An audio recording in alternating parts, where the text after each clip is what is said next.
A very good afternoon. We should be starting our session not too long from now, but just to encourage the Presidential Escort Band. Situwapigie makofi tafadhali. Hiyo mziki siko tamu kabisa. Under the tutelage and directorship of Director Sam John Wambura, who is leading us there. So they'll give us some more entertainment. We already have the principal, the chief guest, His Excellency the President, already within the precincts of KICC. So after a short briefing, he'll be joining us. Then we can continue with the main session. I would just do a reminder that if you have your phone, please have it on silent. Kindly have your phone on silent. Sometimes your children may have changed the ringtone and you'll be wondering, whose phone is that? It can be very embarrassing only to discover that it's yours. So please, let's have it on silent. Meanwhile, I'll welcome the Presidential Escort Band to continue with some soft entertainment while we wait to begin our session this afternoon. We should be running on time, and therefore, I expect any time now, His Excellency the President will be joining us. The run-through of the program is very simple. We'll start with the national anthem. Of course, as he's walking in, as it is customary, we'll all be upstanding. After which we'll start with two anthems, the Kenyan anthem and the East African anthem. You're welcome to sing along if you know the words. You're welcome to sing along if you know the words. Then after that, we'll have a prayer, a Muslim prayer and a Christian prayer, just to start us off on the session before we go to the speeches. Then, of course, climaxing with His Excellency's speech at the end of it all. But for now, the Presidential Escort Band, let's continue with some soft entertainment.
A warm clap for the Presidential Escort Band. And just in case you thought that song sounds familiar, it's actually Heal the World, one of Michael Jackson's favorites. He actually said that he was proud of singing songs. But they'll continue giving us some more entertainment. But just a quick announcement, a reminder for anybody who may have walked in after we had done the initial announcement that let's have all our cell phones off. We'll also request minimal movement once we have the session started. Once we have His Excellency the President in the room, we'll request that we restrict our movement. So if you're in need of the washroom, this would be the right time to take that commercial break, so that once we begin, then you're set and ready. This would be a good time to do that. You don't have to stand up now because everybody will know where you're going. So you can relax a bit, and as soon as we start the song, then you can walk out. That way, we'll think you've gone to take a call. Well, a phone call. I'm sure you know what I mean. But for now, Presidential Escort Band, let's have some more music. The next song that's coming up, I'm told, is it finds its roots in the South African side of. Am I right? Yeah, it's from South Africa, I think. And I'll let you guess the song. Maybe I'll ask you to guess the song after it's been played. Presidential Escort Band, take it away.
A warm clap for them, please.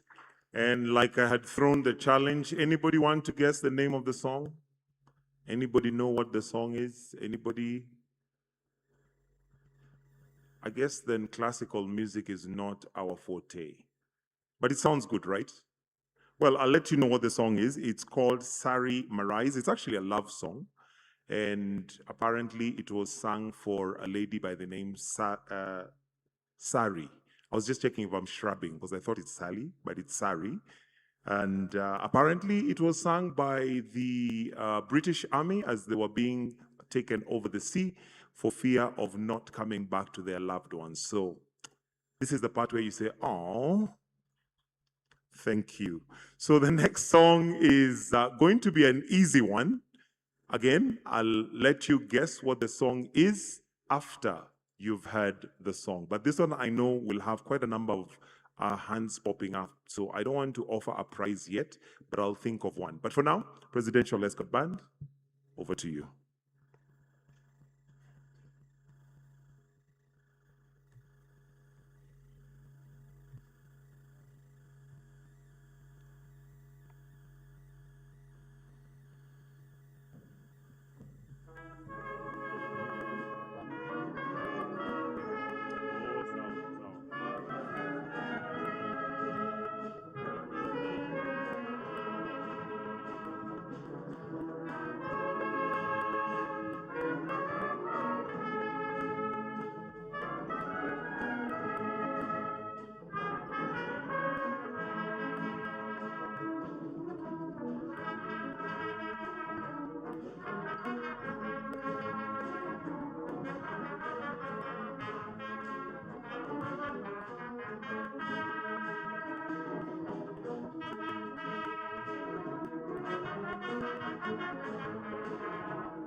As mentioned, we'll be starting shortly, so we'll have His Excellency, the chief guest of this particular function, walking in anytime now, and I will let you know when we shall arise as he is coming in. For now, we continue with some music.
Let us all rise.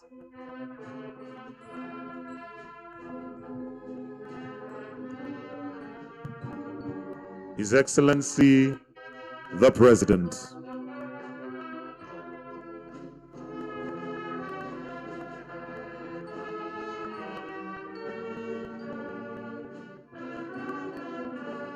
You're welcome to give him a clap as he's coming in. Welcome, Your Excellency.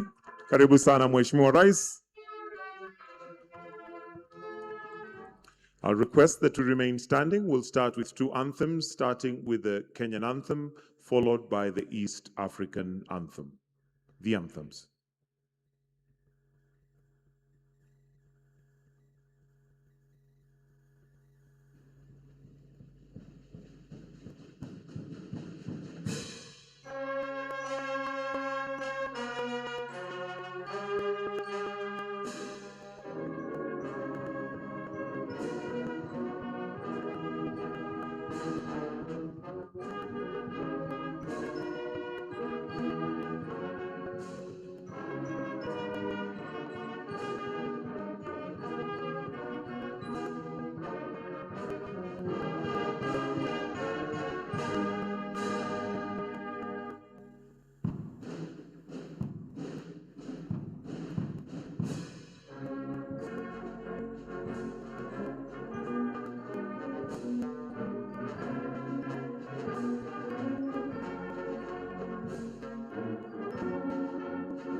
I'll request that we remain standing as I call on Abdi Salan Ado Abdi, together with Karen Akinyi Olwenyi, to lead us in a short prayer before we progress with the rest of our program.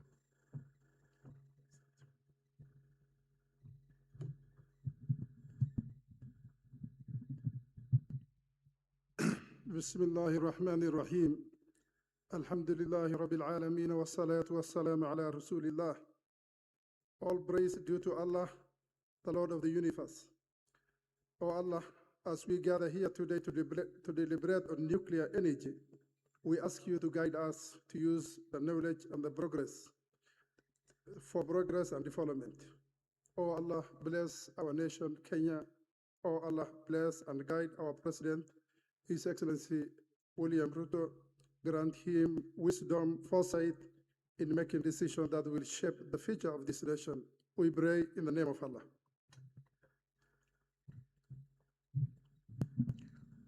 Let us pray.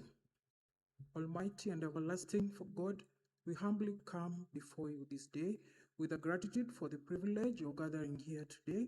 We commit this international conference in your hands as we reflect on the future of energy and the journey towards nuclear power in our nation.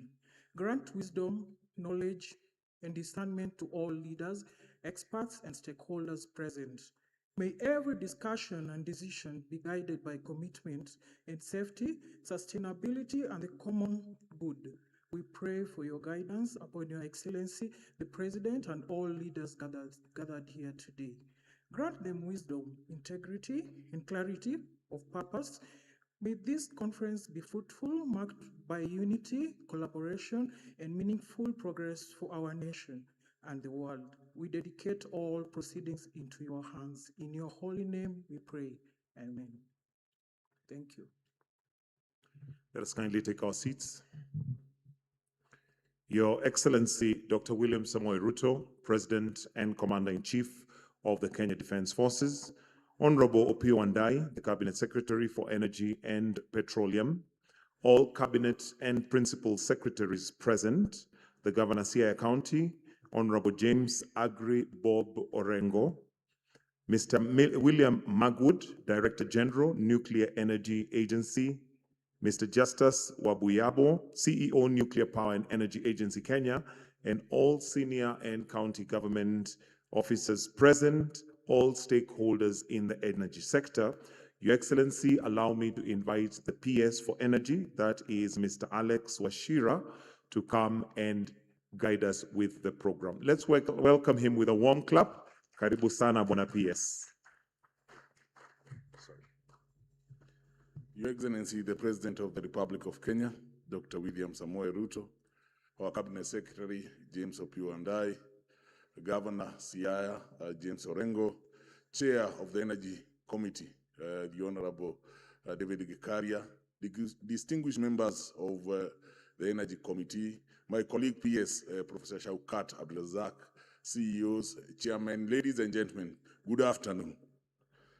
Your Excellency, first of all, is to thank you very, very much for honoring us with this invitation. It speaks to the commitment that you do have towards ensuring that this dream that Kenya has of ensuring that we do have nuclear power is actualized. With those few remarks, Your Excellency, allow me to run the program.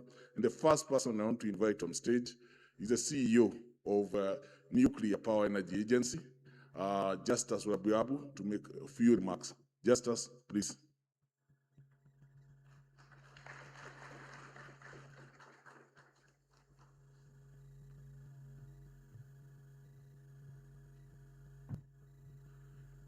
Your Excellency, allow me to run on the protocols already established by the PS and state as follows. Your Excellency, your presence today is a testament to your commitment to the nuclear program. Your presence also today confirms Kenya's position on building the first nuclear plant. Under your direction, Your Excellency, NUPEA is going to work in close collaboration with KenGen to ensure that we build the first nuclear power plant so as to allow our country to enjoy the benefits of nuclear technology. With those remarks, I really want to thank you and to thank all the participants who came. And before I sit down, Your Excellency, with the permission, let me just request that my chairman and the board members can stand to be recognized.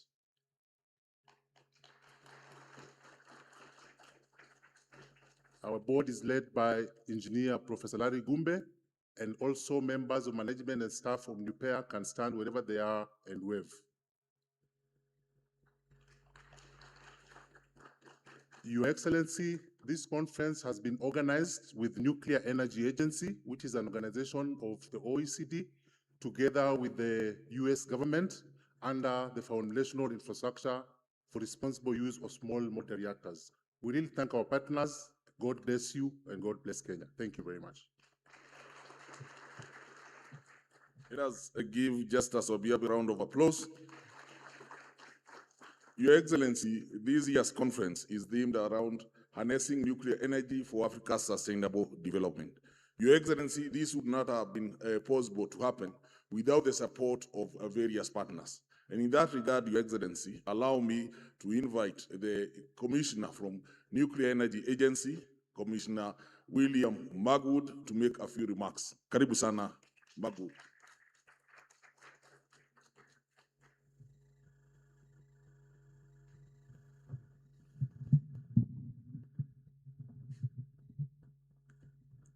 Your Excellency, the President of the Republic of Kenya, with all protocols observed, I welcome you.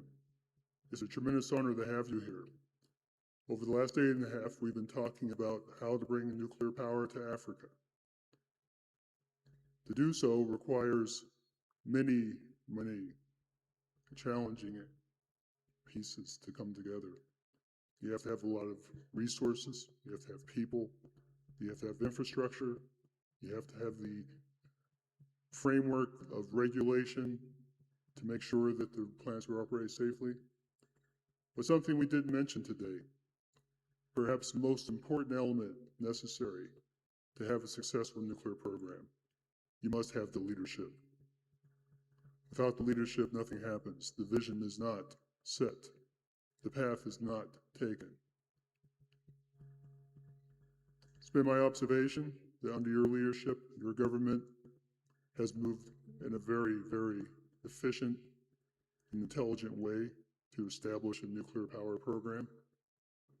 That's why the Nuclear Energy Agency is here. Because among the countries that we have been engaged with, we think among them, Kenya is one that we believe is on the right path, and we're here to help. When I visited Kenya a 1.5 years ago, I mentioned that the nuclear sector is a global village, and I welcomed Kenya to that village. And as you take the steps to open the door to walk into our village, be it rest assured that we are here to support you, we are here to work with you, and we are here to provide whatever advice necessary to assure your success.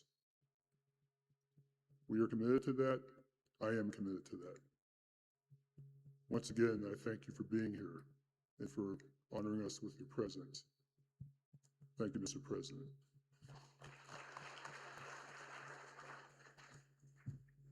Let us give Commissioner Magwood another round of applause. Indeed, Commissioner Magwood has said that, Your Excellency, that with your leadership, this project has to succeed. We thank you very much for the support that you have so far shown us. Your Excellency, with your permission, this would not have also happened. We need to recognize a few leaders, Your Excellency, and I want to start with the Energy Committee. Please, members of the Energy Committee of the National Assembly, please be upstanding. We have Mheshimiwa Elisha Odhiambo from GEM, and we have our chairman, the Honorable David Gikaria, member of Nakuru East. Thank you very much. Your Excellency, with your permission, we do have our host county. Please allow me to welcome none other the governor of Siaya County, the Honorable James Agre Bob Orengo, to come on stage and give a few remarks.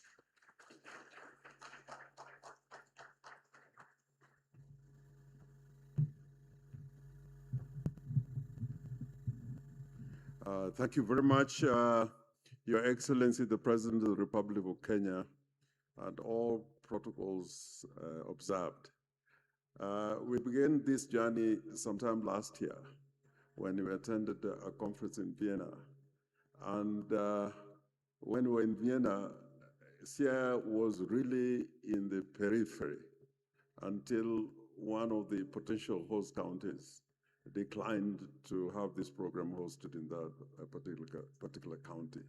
Since then, we have been moving at a speed at which I am very, very, very impressed about. And I want to tell our people that having a nuclear program, if you want to go to Canaan, is a must.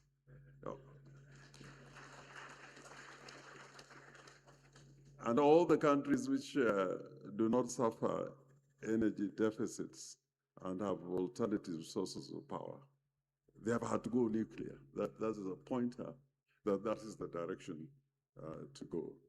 In Siaya, I want to pay tribute to the departed hero Raila Amolo Odinga, because we had an engagement with the entire leadership in Siaya, talking about nuclear energy and why Siaya should host the first plant.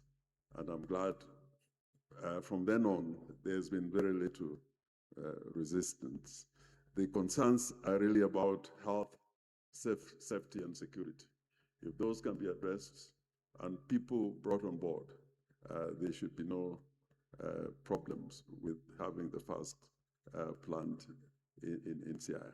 And I urge that before the nuclear lobby, anti-nuclear lobby invades Siaya, we move with a lot of speed to get a buy-in from the people, because a lot of times there's a lot of propaganda. Already they're saying that if you go that direction, we cannot have children, all sorts of propaganda.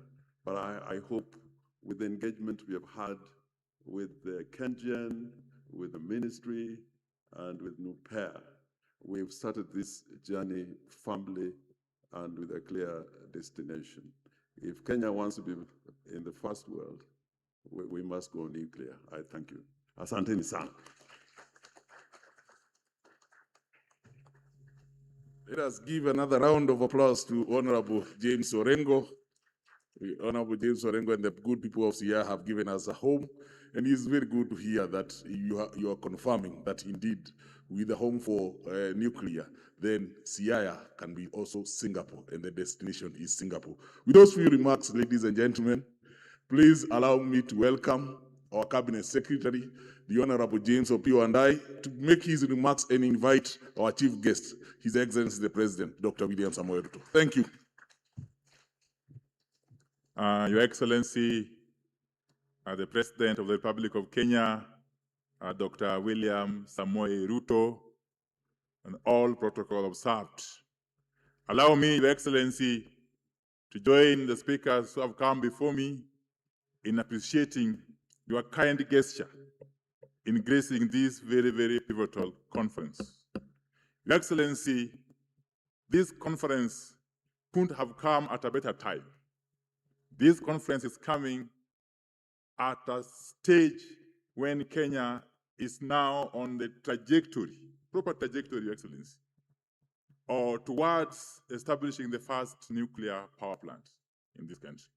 Your Excellency, the benefits of energy generally cannot be overemphasized. Your Excellency, through your guidance, you have challenged us as a ministry to steer the generation of additional 10,000 megawatts of electricity within the next 7 years. Your Excellency, this nuclear power plant is going to play a pivotal role, a key role in enabling us to get there. Your Excellency, energy is clearly an important enabler. Firstly, towards the achievement of the bottom-up economic transformation agenda. Secondly, Your Excellency, the achievement of Vision 2030. And more importantly, Your Excellency, towards the realization of the Sustainable Development Goals of the UN, especially number 7, Your Excellency. And Your Excellency, nuclear energy has been proven, again, from experience and research, that it provides a very, very stable baseload. Your Excellency, we need that baseload for us to progress into the future with a grid that is stable, that is resilient, that can power our transformation, that can help us leapfrog into the first world country that you have guided us, that we must get into. Your Excellency, I don't wish to say much more than that, but therefore I want to appeal to all of us to be upstanding as we welcome His Excellency the President to address the conference. Welcome, Your Excellency. Welcome. Thank you very much, James. Please, let's take our seats. Asanteni sana. Let me take this opportunity, first and foremost, to welcome all the participants from different parts of the world to this very important nuclear conference. I take this opportunity to welcome all delegates, and I said this is a landmark international conference on nuclear energy. This conference is very crucial because the deliberations here will set a new paradigm for many countries, especially in the global south, on a critical source of energy. No country in the world has ever achieved its development ambitions without adequate and reliable energy. Energy is the lifeblood of industrialization, innovation, and economic transformation. It powers our factories, fuels our enterprises, and enables the productivity that drives growth and prosperity. It is for this reason that we in Kenya have made a deliberate and strategic decision to significantly expand our energy capacity and diversify the sources of that energy. From our current installed capacity of 3,300 megawatts, we are committed to scaling up by another 10,000 megawatts in the next 5 to 7 years. And I'm proud to announce that 3,000 of these megawatts, or 30%, will be generated from nuclear source.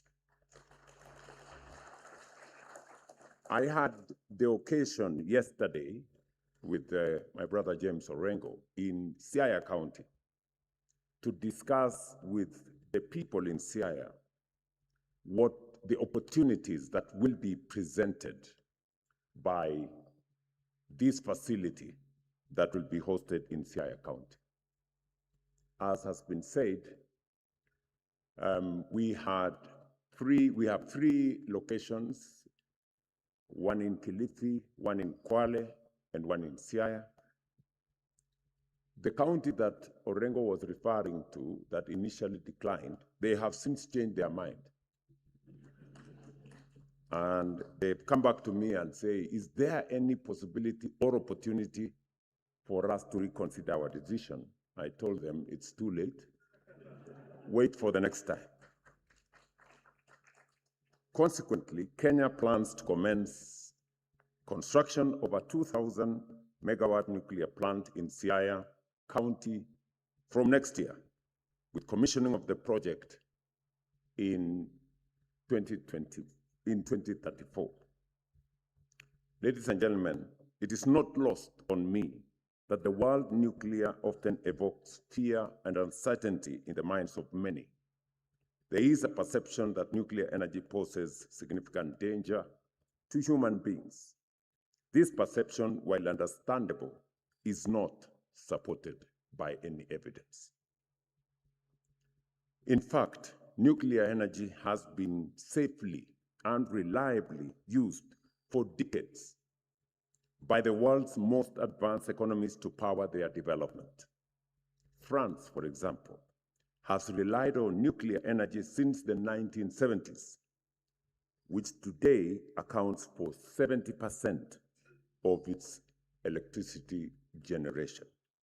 Similarly, the United States has operated nuclear power plants for over 60 years, with nuclear energy contributing nearly 20% of United States electricity mix and providing dependable baseload power. Here in Africa, South Africa stands as the continent's pioneer in nuclear energy, having begun generation in 1980s through the Kobe Nuclear Power Station near Cape Town. With an installed capacity of about 1,860 megawatts, the facility has provided decades of safe and reliable baseload power. currently contributing up to 6% of the country's electricity supply.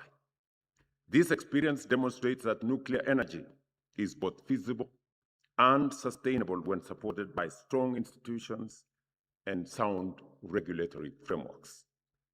This is why nuclear energy and nuclear technology have been identified by the United Nations as key enablers in achieving the 17th Sustainable Development Goals.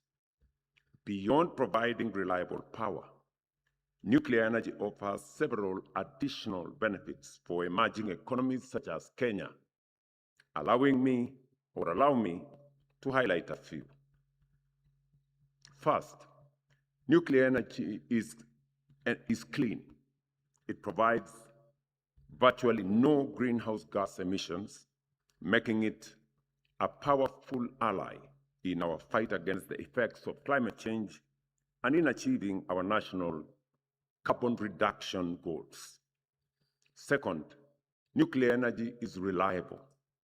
Nuclear power plants operate round the clock, providing stable and consistent supply of electricity that is crucial for industrial use and grid sustainability.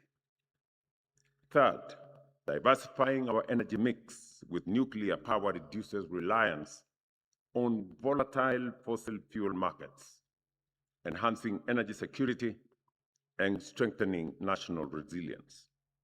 I was having a conversation with James this morning, Minister for Energy, on the situation that is going on globally and the effects it's going to have on our energy requirements. And fourth, the development of a nuclear power program brings significant investment in infrastructure, creates jobs from highly skilled engineers and technicians to support services, and facilitate the transfer of advanced technology, stimulating growth across multiple sectors of our economy. We all know that already we have a pool of engineers, not enough, but sufficient for us to begin this journey. The training has gone on in different parts of the world of the engineers that are now based in Kenya, training in the US, training in South Korea, and many other areas. And we are seeking to continuously train, and I was happy to hear from the chairman, Mr. Larry Gumbe, that now we are domesticating that training in our universities in Kenya and Tibet as well, so that we can train more engineers, more technicians to be able to underwrite and undertake this very important development. We are on course developing the first 1,000 engineers, very high level engineers. And it is the reason why I did ask Professor Shokat, who is here with us, who was a senior director in IEA, to come and work with me in developing Kenya's high-quality human capital to be able to undertake projects like this. And I am very confident that under his stewardship, we have now a dedicated State Department for Research, Training, Innovation under Professor Shokat. And that will accelerate the training of the necessary human capital to undertake this great leap that we want to push our country. You've heard from many speakers here that we have made a conscious, deliberate, and strategic decision that we are moving our country to the first world. There are many variables. To Canaan, through Singapore, and many in between, but the destination is the same. The integration of nuclear energy into our national grid, therefore, represents a strategic transition towards securing a stable long-term solution for Kenya's rising electricity demand. With an operational lifespan of between 60 and 80 years and a capital recovery period of less than 20 years, nuclear power stands as a cornerstone of intergenerational sustainable development. And when I say that we have a rapidly rising demand, I witnessed it firsthand yesterday, no, day before, in Homa Bay, in Homa Bay County, when we went to commission one of our transmission lines. And the information we got from the ground is that in this part of Kenya, in Homa Bay, there were many factories had relocated to a different place because there wasn't sufficient supply of energy. And when we completed the transmission line, within 2 months, consumption went up twofold.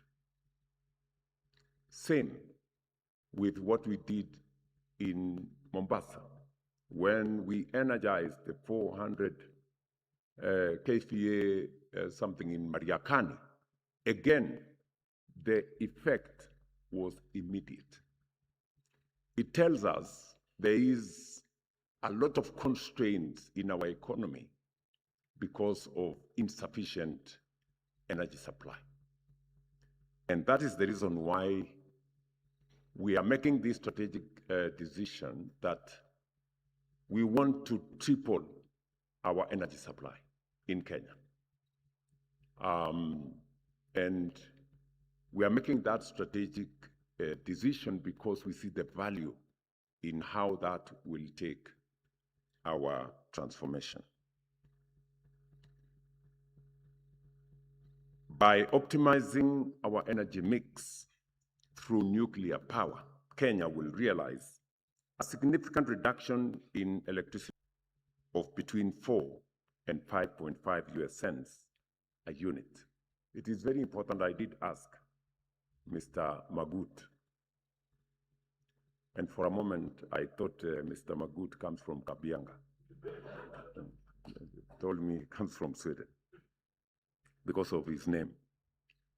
That it is the case that nuclear power is not only baseload, but it's available to us at half the current cost we are paying. We are paying an average of 9 US cents. We can significantly reduce that to between 4 and 5 US cents and make our economy competitive. And I have given my very clear instructions to James and the people in the energy space that we have to generate 10,000 megawatts. We don't have an option. And we are not talking up, 2034 is nuclear, but in between here, we have to accelerate generation. Hopefully, in the next 6 months, we should be able to generate 600 megawatts from LNG and onward to 1,000, maybe 200 megawatts in the next year. And we should be able to make much more progress in that direction. We did ask Parliament to remove the restrictions that had, and I talked to these two gentlemen, and please let's work together in that direction.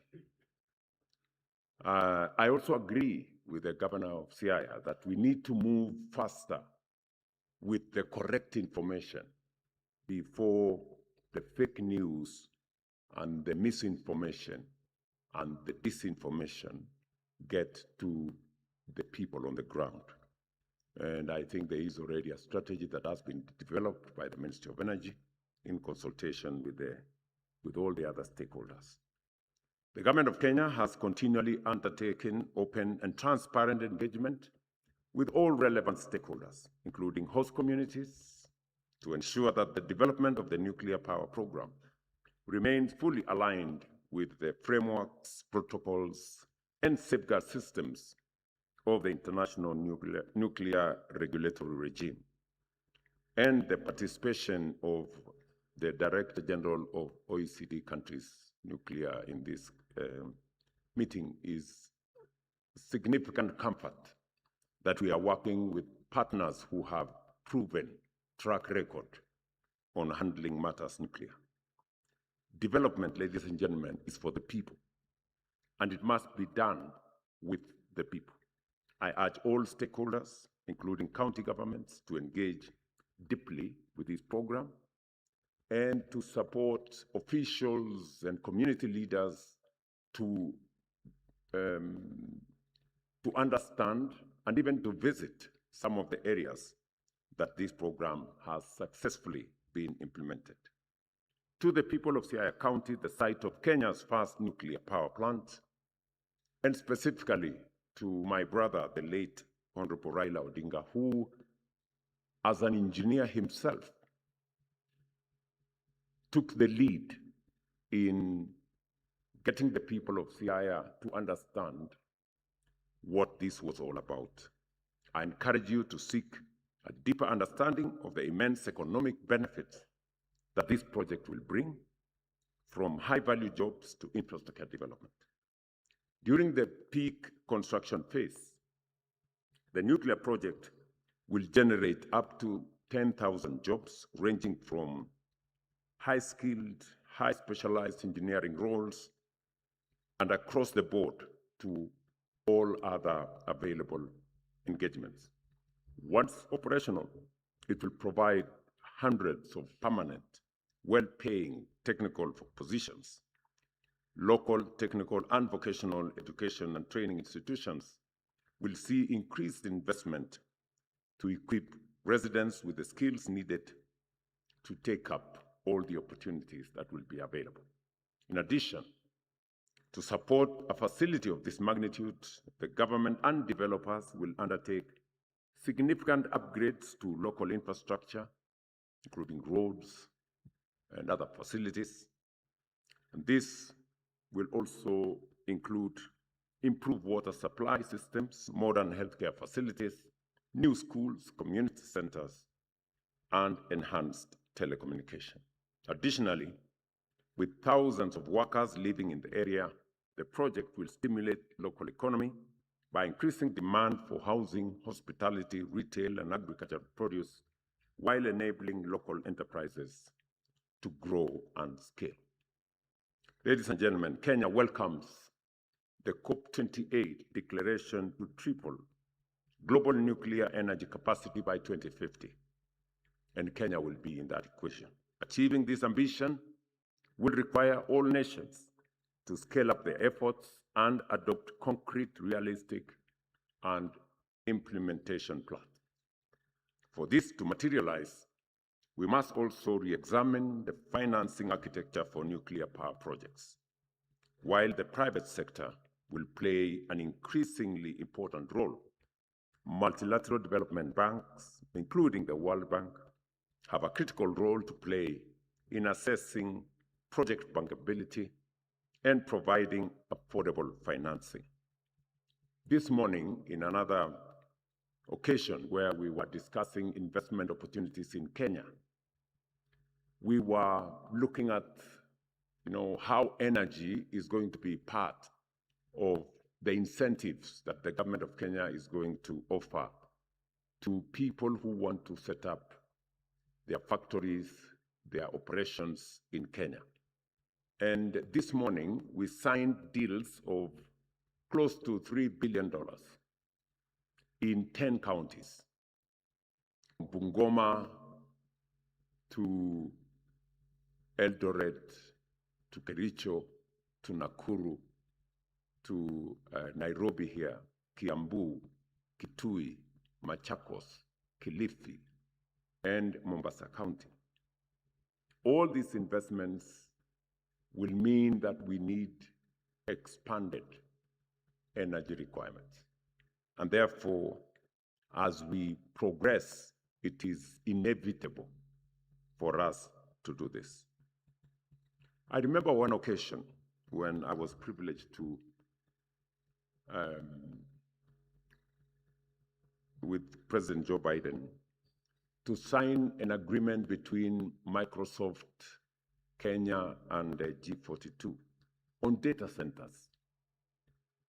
And I was very happy when I came back to Kenya because I thought I had an investment of $1 billion to be set up in Kenya, until I was told that we need 1,000 megawatts to operationalize the data center. And when I looked at 1,000 megawatts, it meant I have to shut down half the country. So we've had to delay the investment for us to be able to generate enough energy to undertake that development. I therefore call on international organizations and other institutions to support the enabling conditions for nuclear energy development, including policy, capacity building, financing mechanisms, and the establishment of a level playing field for all zero-emission energy sources. Ladies and gentlemen, central to this journey is our commitment to establish a world-class regulatory framework aligned with the international best practice. We recognize that a robust, independent, and transparent regulatory system is the foundation of a successful nuclear program. And I have been informed that the regulator for nuclear is today domiciled at the Ministry of Health. And it doesn't make a lot of sense. So we will realign that to make sure that it's in the right place for it to undertake this very significant and consequential undertaking. Kenya will therefore enact comprehensive legislation and adhere to the highest global standards of nuclear safety, security, and safeguards as we build a regulatory framework that inspires both domestic confidence and international partnership. Kenya has continued to work closely with international partners, including the United States, in advancing the implementation of its nuclear power program. I remember having this conversation in my last visit to Korea with the president of South Korea. And I am very happy that in this meeting, we have partners from the United States, from Korea, from France. And this morning, again, we had participants in the earlier meeting I was in the investment conference of countries from Europe, from the US, from China, from Singapore, from India, from Australia, again showing the collaboration across the board and the coming together of all actors for us to be able to fashion the transformation that is necessary for us to take our country to the next level. Through this collaboration, we have become a partner in the foundational infrastructure of responsible use of small modular reactor technology program, supporting the responsible development of nuclear energy. In addition, Kenya and the United States have signed a memorandum of understanding on strategic civil nuclear cooperation. Kenya is now on track to conclude the 123 agreement within the next 3 months. And therefore, I want to encourage all of us as we look into the future. I am very confident that we have built an ecosystem that is robust enough to support the development of nuclear energy as part of the development of all the other sources of energy, from geothermal through hydro to solar to wind. I was very happy when I got a brief on what is going on in Siaya, that our KenGen is going to take the lead in the implementation of this project, because KenGen has already built a lot of capacity over the last almost maybe 50 years. Whenever I speak in conferences and I say that we have probably one of the largest geothermal energy sources in Kenya, many people wonder that Kenya is a powerhouse in geothermal energy production. We are going to build on the capacity already existing in KenGen to be able to drive our progress into nuclear energy, because there is a lot that is shared by engineers from the geothermal space going into nuclear, and we build a pool of resources and capabilities that will enable us move faster. In any case, I have no doubt in my mind on the capacity of Kenyan human capital to undertake any assignment. We have, and I say this very proudly and without fear of any contradiction, we have one of the best human capital anywhere in the world, in Kenya. This is not to underestimate any other people, but just making a statement of fact. As I conclude, let me reaffirm that nuclear energy will be a true game changer for Kenya. It will sustainably and safely power our industries, accelerate our development, and propel us firmly on the path to a first world economy. In James's words to Canaan, in the words of the Senator of Siaya, to Canaan through Singapore. Thank you very much. God bless you. Have a great afternoon.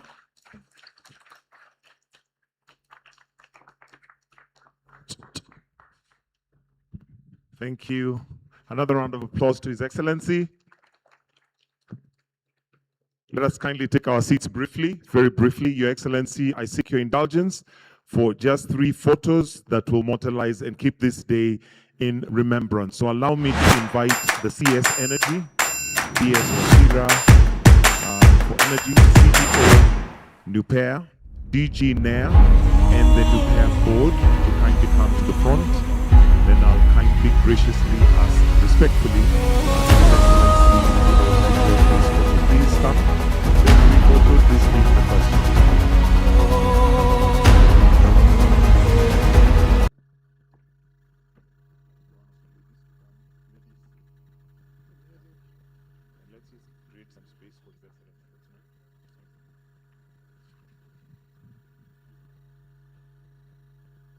Welcome, Your Excellency.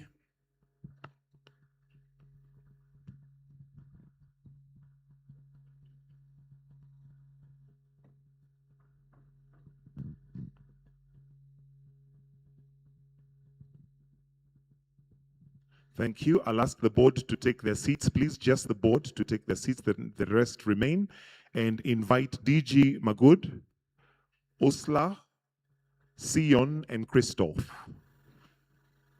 DG Magud, Osla, Sion, and Christoph to join in that photo. And that is NAIR staff.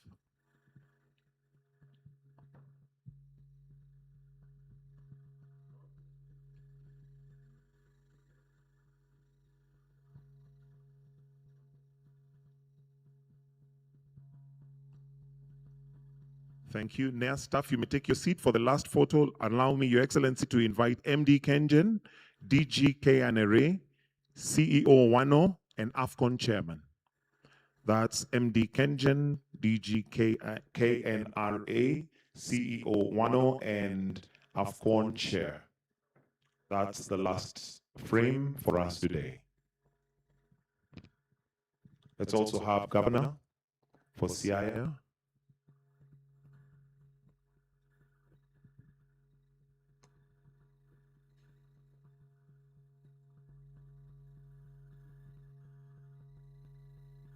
Thank you, Excellency. That brings us to the end of the photo session. I'll request His Excellency to remain on stage while the rest of us kindly rise as we now summarize with the national anthem. We'll finish with our Kenyan national anthem being our final prayer.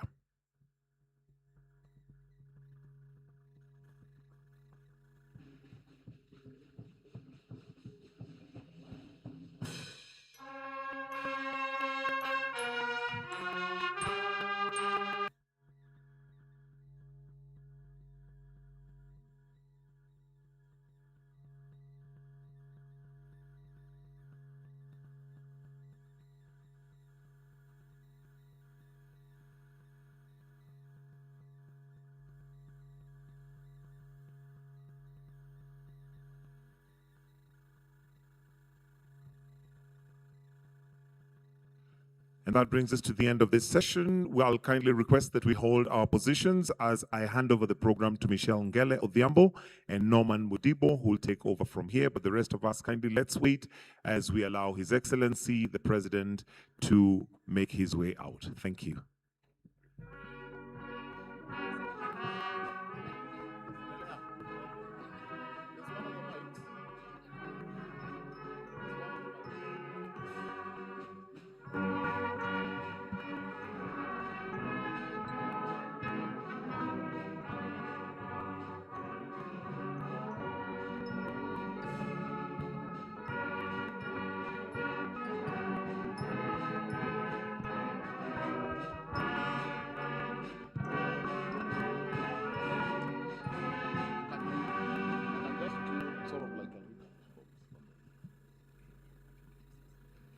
I believe we can all take our seats now. And as His Excellency's delegation exits, let us once again appreciate that powerful and forward-looking address, ladies and gentlemen, affirming Kenya's commitment to nuclear energy and reaffirming Africa's place in the global nuclear future. Norman, just a recap of the President's speech. Yes, you know, I was following closely what the President was saying, and he was basically reaffirming Kenya's commitment, just as you've rightly put it, Kenya's commitment to the nuclear power program. And I can just recap, just I seek for you to indulge me, Kenya to commence operations or construction of the first 2,000 megawatts nuclear plant 2027. Nuclear energy is feasible and sustainable when supported by strong institution-stroke leadership. He also cited benefits of nuclear energy as key to fighting the climate change effects. He also mentioned that it will help reduce reliance, especially on volatile power systems, domesticating training, you know, Kenya now domesticating training of nuclear-based engineers, of course, integration of nuclear power into Kenya's energy mix will indeed be a great catalyst for Kenya's development agenda. I can go on and on. It was really enumerating some of the benefits and some of the steps that Kenya has really taken towards really realizing the first ever nuclear power plant in this country. A forward-looking speech indeed. Before we continue to the next item of the program, let me kindly ask the backstage team to please help us put the stage together in preparation for the last session on the program. But before we transition back to the program, let's also take a moment now as the backstage team sets up the stage to recognize and appreciate all the speakers that we've had from the morning sessions. The gifts shall be presented by Mr. James Chumba, the Director General of the Kenya Nuclear Regulatory Authority. Is Mr. Chumba in the room, or has he escorted the President? But we will have a representative giving out the gifts, and so I will ask the team to prepare the gifts and the speakers from all these sessions this morning to prepare to get on stage.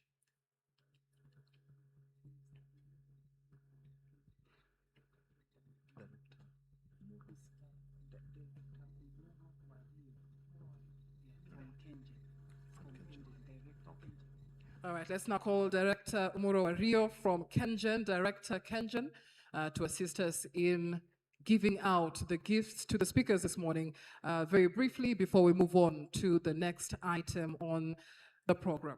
Backstage team, please help us put the stage together. AI. All right, ladies and gentlemen, so let's call out the guests and the speakers we had this morning, starting from the very first session that opened the day, the session on innovative strategies for mobilizing financing for nuclear programs or nuclear projects. It was a session moderated by Mr. Simon Stolp. Please make your way on stage. Also on the panel, we had Dr. Lasina Zerbo, Ms. Nadia Petkova, Ms. Esther Kabue, Mr. Morris Opio, Robert Tama Lisinge, and Ms. Heather Lanigan. If all of them are in the room, please make your way on stage.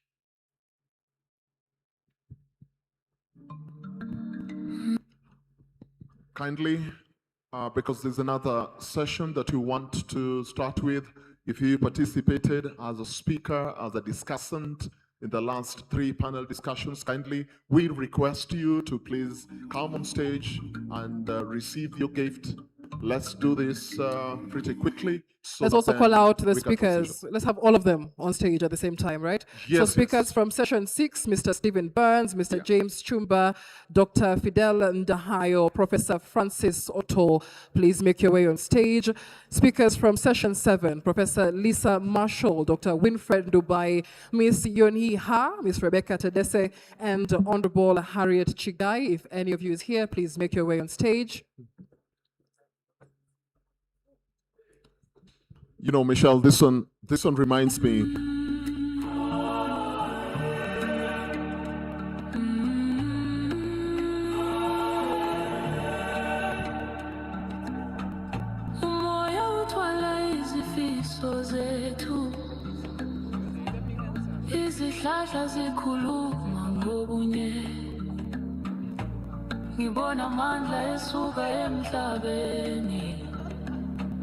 Ngiphila ngaphansi kokukhanya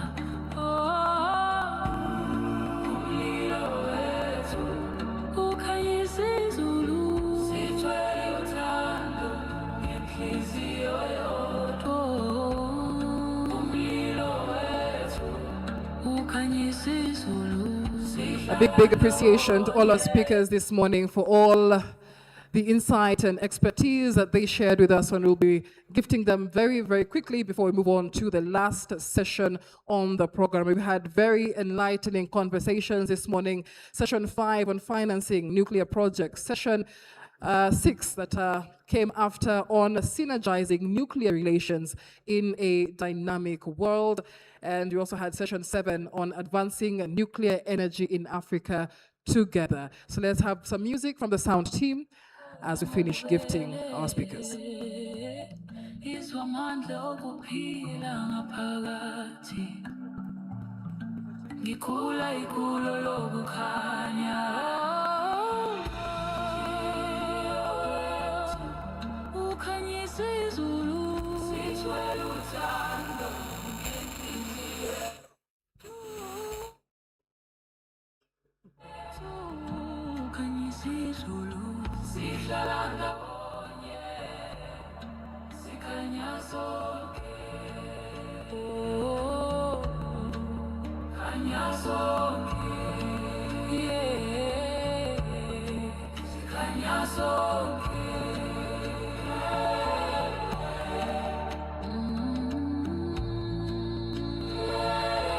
I guess once you receive your gift, you may just proceed to your seats.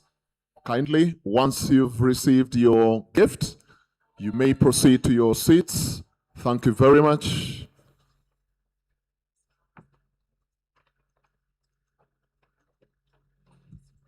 Also, another reminder to just the backstage team to assist with putting up the...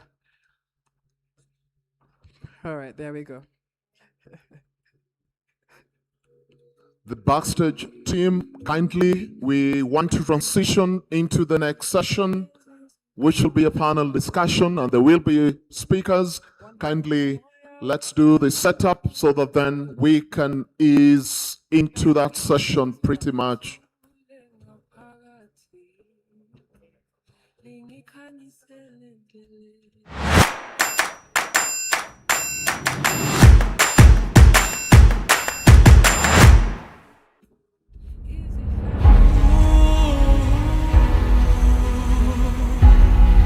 Please get the music going.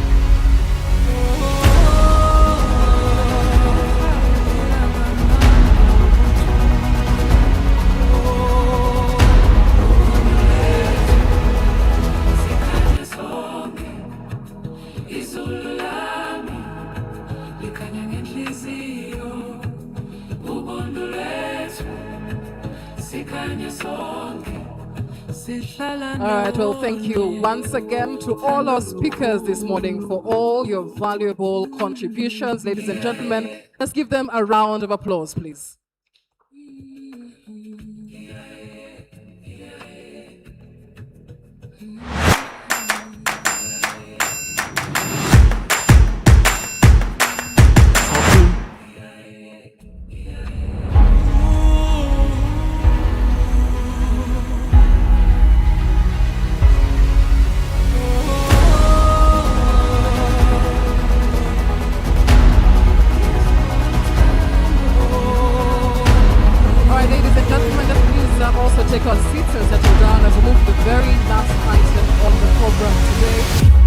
That is our next discussion on advancing advancement in nuclear fuel cycle waste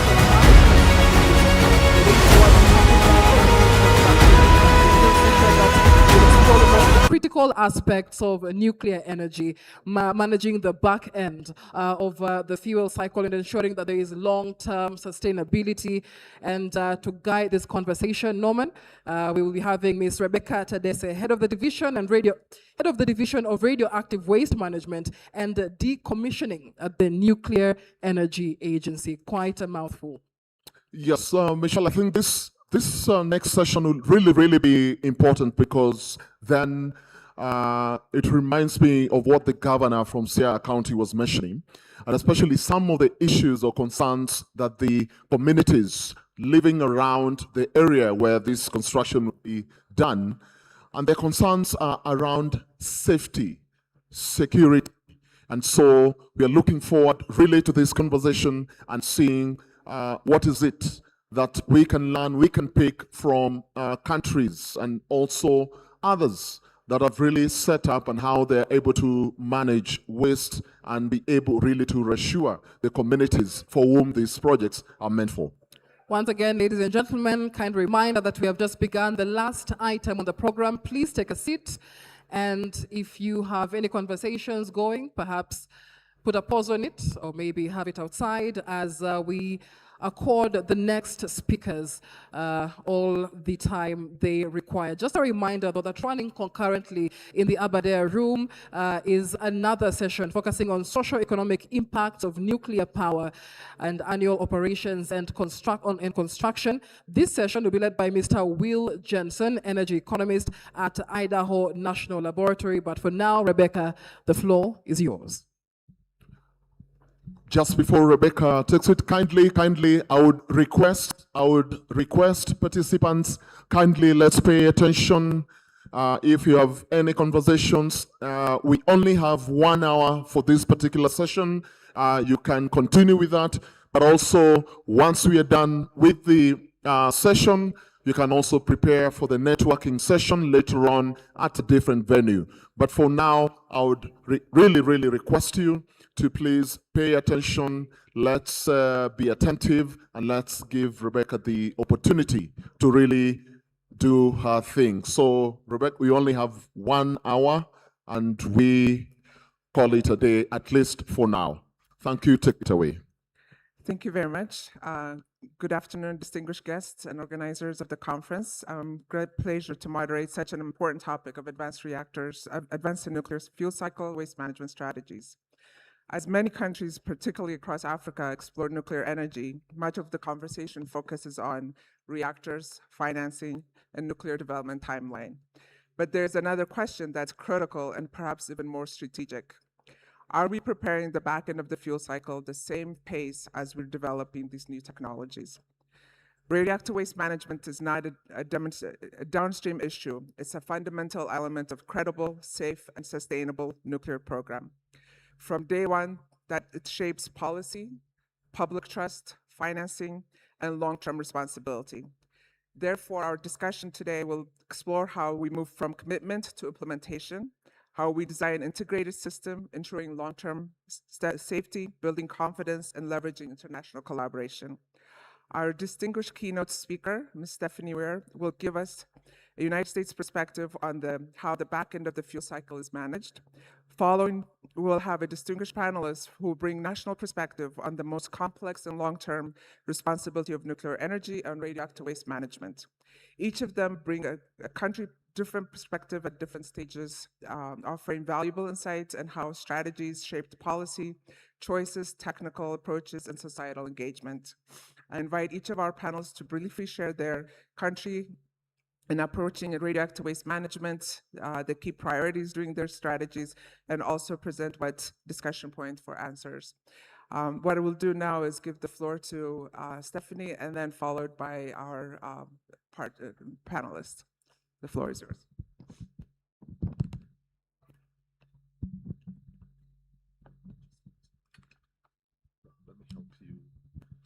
Kindly, the ladies and gentlemen behind the room, respectfully I ask you to please, the ladies and gentlemen behind the room, I respectfully ask you to kindly give attention to this next session. If you have any conversation, then you can do it outside this room. But let's be respectful enough. Let's give the speakers time to really dispense with the wisdom around this topic that we are discussing. Thank you.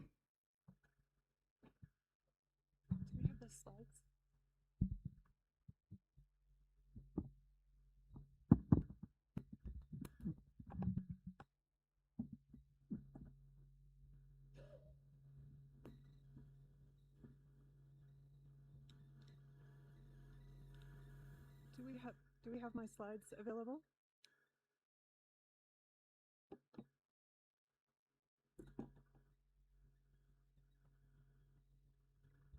Could you please share her slides?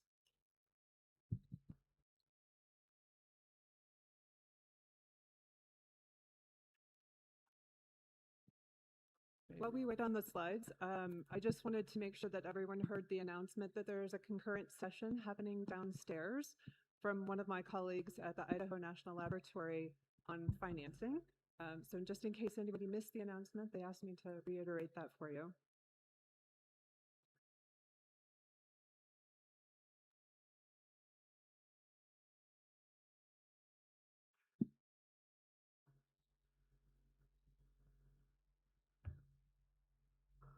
Well, I guess I can go ahead and introduce myself. I fear that I will disappoint you because I have the unenviable position of following His Excellency. But please let me respectfully acknowledge all dignitaries and distinguished participants. It is an absolute honor to be a part of this important dialogue, and I very much appreciate the opportunity to learn from and contribute to this discussion. As previously mentioned, my name is Stephanie Ware, and I work for Battelle Energy Alliance, which is the management and operations contractor for the Department of Energy's Idaho National Laboratory. This is where I serve as the National Technical Director for Disposal Research and Development, as well as for collaboration-based siting. Both are offices within the Department of Energy Nuclear Energy's Office of Spent Fuel and High-Level Waste Disposition. And today I'll share a few of my perspectives on how the United States manages used fuel. And because of the time constraints, I will focus on commercial fuel, basically what it is, where it's stored, and how we regulate it. My hope is that by sharing this information with you as you explore the possibility of new nuclear generation, I think it's important because understanding the back end of the fuel cycle is an important part of that discussion. It's my personal philosophy that I think it's helpful to start with the back end in mind when you start.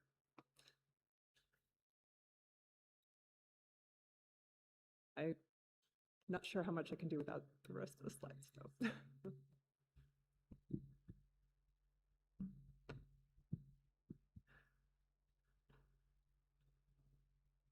Could you present her slides, please?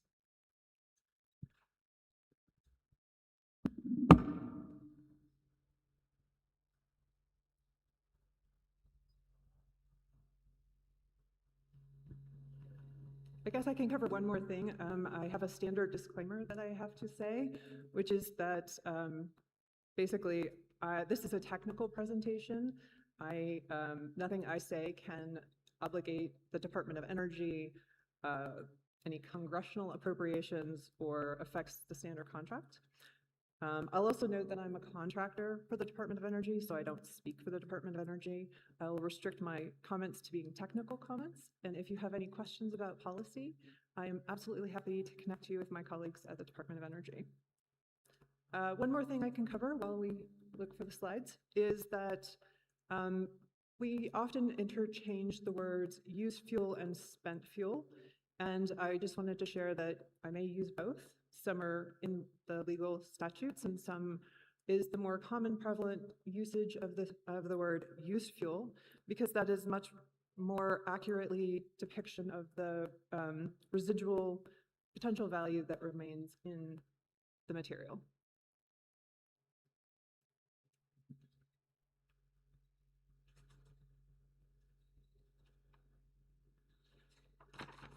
Perfect, thank you. Saved by the slides.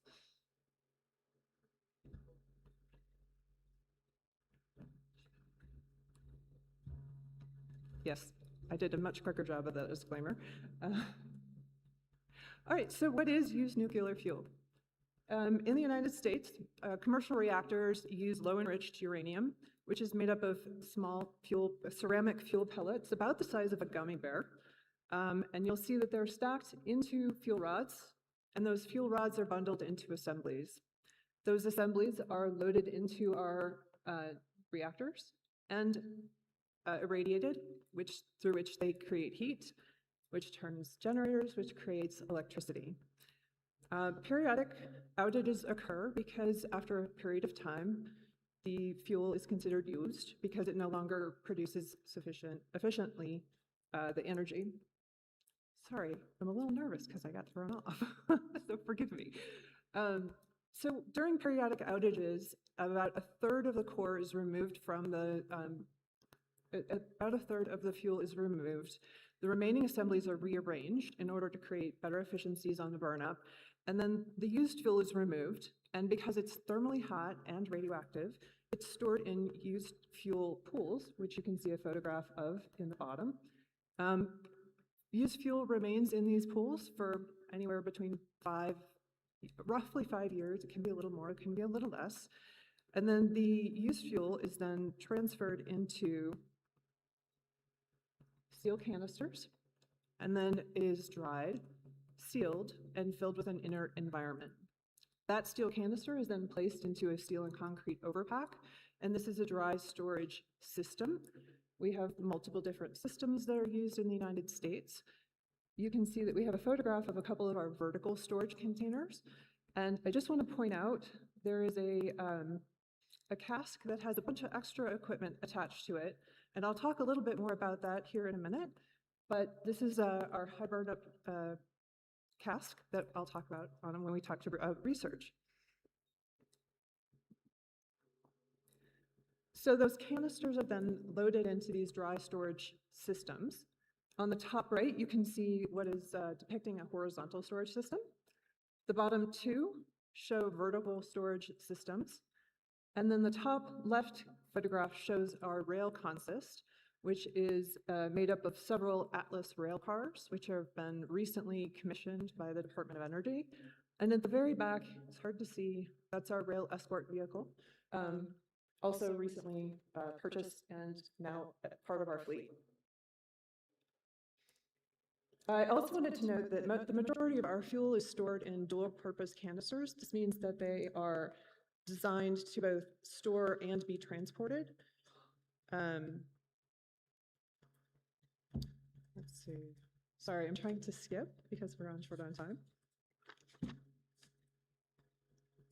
So I just wanted to share a little bit of information about where our used fuel is in context of the entire country. So we have used fuel stored at reactor sites, both operating and closed shutdown facilities across 28 states. The Department of Energy is currently managing about 95,000 metric tons, and that inventory grows by about 2,000 metric tons every year. By the time that our current fleet of reactors reaches its lifespan, that total inventory is going to reach about 180,000 metric tons, and that doesn't take into account any new reactors that would come on board. I'm going to go ahead and skip over high-level waste. So this diagram shows the components of an integrated waste management system. As you can see, the fuel goes into the reactor. We just talked through that process. It comes out of the reactor, comes into dry storage. We then have transportation to either private reprocessing facilities, federal staging facility, which has been one of the primary focuses of my department, and then ultimately ends up in a deep geologic repository. So to understand why this system, this integrated system, is not fully implemented in the United States at this point, it's helpful for us to look at how we got here. So this is a little bit of an eye chart, so I'll just hit the high points for you. Let's start with, obviously, the 1950s. This is a good place to start. That is when the United States began exploring and implementing civilian use of nuclear power. At that point, the United States identified each geologic repository as the ultimate disposition for used fuel. In 1982, Congress passed the Nuclear Waste Policy Act, which established a process for selecting a repository site. In 1987, Congress amended the Nuclear Waste Policy Act and set a deadline of 1998 for the Department of Energy to begin accepting used fuel. In 1998, DOE did not begin accepting fuel as originally planned. You'll see that we also have some time points in here about Yucca Mountain, which was one of the proposed repository sites in the United States that in 2009, those activities were suspended, and in 2010, Congress ceased funding of that project. Since then, the Department of Energy has been primarily focused on working on interim storage, and in 2024, the Department of Energy reached what was called Critical Decision Zero, or CD0, for our federal storage facility. This is the same year that the Atlas Railcar actually was approved by the Association of American Railroads. So the United States identified a clear technical pathway early on, but implementing it has been technically and politically complex. Not technically, politically complex. And one of the consequences of that delay has been financial for the United States. Because DOE did not begin accepting fuel in 1998, utilities have sought reimbursement for the costs of continued storage. As of fiscal year 2025, the US government has paid over $12.2 billion to the utilities for continued storage, and that liability continues to grow on an estimated value of approximately $2 million per day. So that's sort of a history of where we are at this point. But let's look a little bit about the regulatory framework as well. And then I promise there's a good ending at this. So we actually have 3 agencies that regulate our work in this space. First, you have EPA that sets the health standards.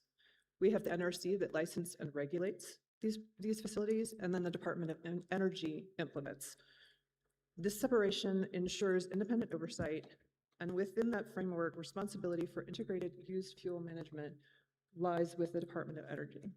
So we're going to zoom in a little bit on that, and I'll promise to move quickly. The Department of Energy is a fairly large entity, and you can see in the red box, that is where the Office of Nuclear Energy resides. Within the Office of Nuclear Energy, we have the Office of Spent Fuel and High-Level Waste, which is what we call NE8. Within NE8, we have 3 organizations. We have the Office of Disposal, Research and Development, Storage and Transportation, and then Collaboration-Based Siting. And I work with both 81 and 83, so disposal and siting. Just a quick pitch for our mission. Our mission is to, well, I won't read it to you. You can read it pretty quickly.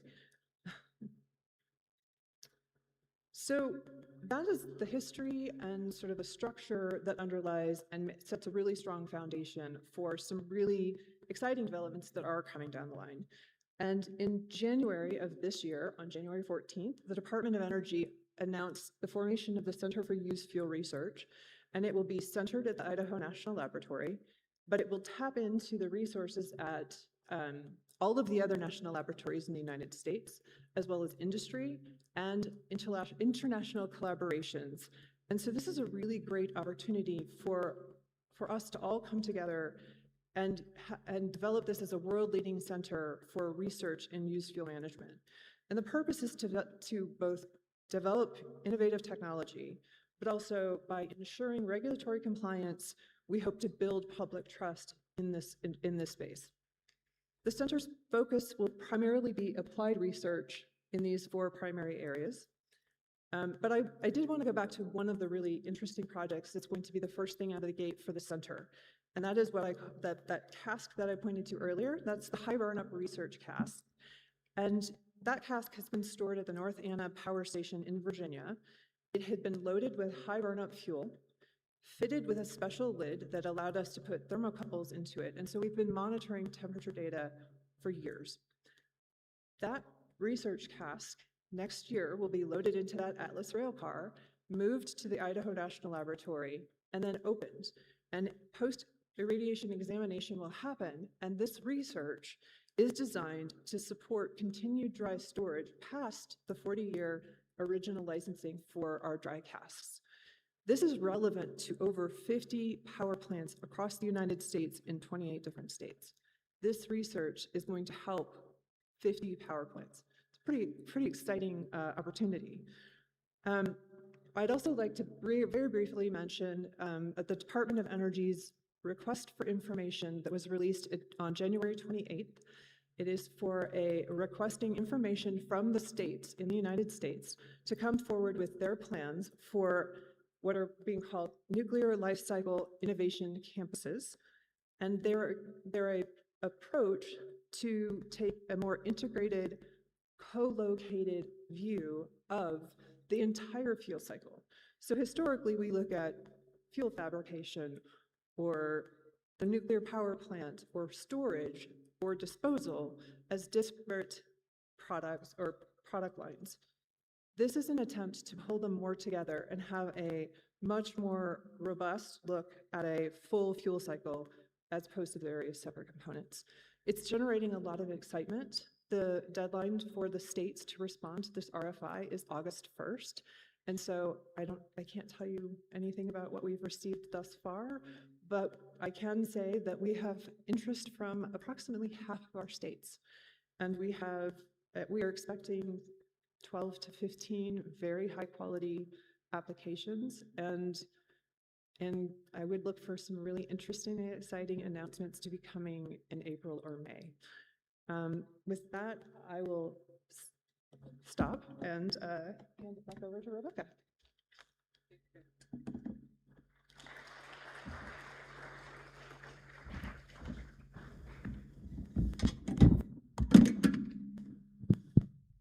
Thank you very much, Stephanie. I think there's a lot of exciting things going on in the United States, and I think you'll be part of the panel to discuss some of the questions as well. Now I will introduce our panelists.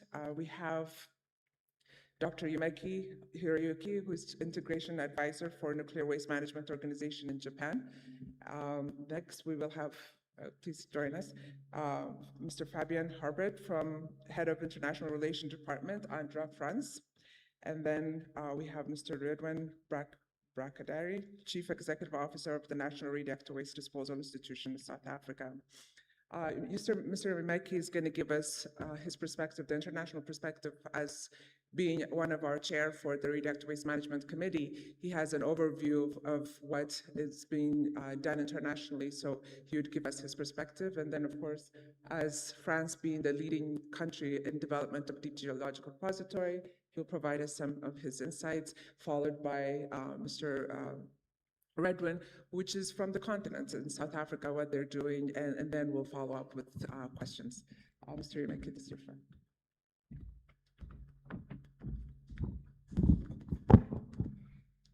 Thank you, Rebecca.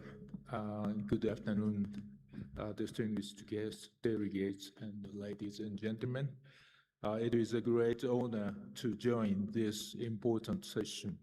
This discussion comes at a pivotal moment for nuclear energy worldwide, as many countries, including Japan, reassessing the role of nuclear power in achieving energy security. Security, decarbonization, and sustainable environment. Across the globe, nuclear power is increasingly recognized as an essential component of a clean, reliable, and low-carbon energy system. Yet, its long-term sustainability depends not only on reactor technologies, but equally on how responsibly we manage the back end of the fuel cycle, especially radioactive waste and spent nuclear fuel. For decades, the nuclear community has built a solid foundation for safe waste management, engineered interim storage facilities, robust transport system, and transparent monitoring practices have demonstrated that radioactive waste can be managed safely and responsibly. Safety in this context is not an abstract principle. It is a daily practice that protects people and the environment and underpins public confidence in nuclear energy. Today, however, we are entering a new chapter. Deep geological repositories, long regarded as the ultimate solution for high-level radioactive waste, are moving from concept to reality. For example, Finland is preparing for operation at Olkiluoto. At the same time, the nuclear landscape itself is evolving. New nuclear systems, including small modular reactors and advanced reactors designs, are attracting strong interest worldwide. However, these innovations also bring renewed attention to fundamental questions of the fuel cycle. For example, how should spent fuel be managed? In this context, a holistic approach to radioactive waste management is essential. It means viewing waste management not as an isolated technical task, but as an integrated system that spans the entire fuel cycle and a very long time scale. It connects technology, regulation, governance, financing, knowledge management, and social engagement into a coherent whole. These aspects are discussed many times in different areas in this conference. Importantly, it recognized that the decisions taken today shape options, responsibilities, and the trust over generations. For countries embarking on nuclear energy programs, the key lesson is this: waste management does not need to be solved all at once, but it must be addressed from the very beginning. A phased and adaptive approach is therefore essential. Early decisions should focus on establishing a strong and independent regulatory frameworks, ensuring safe interim storage, and building human and institutional capacity. Over time, as programs mature, options for long-term management can be explored in line with the international norms. A holistic perspective helps ensure that these phased steps remain consistent with the long-term end states. International cooperation plays a decisive role in supporting this pathway. No country should be expected to develop all technical, regulatory, and institutional capacities alone. Organizations such as the Nuclear Energy Agency and the International Atomic Energy Agency provide critical platforms for sharing experience, developing safety standards, and learning from countries that are further along the implementation path.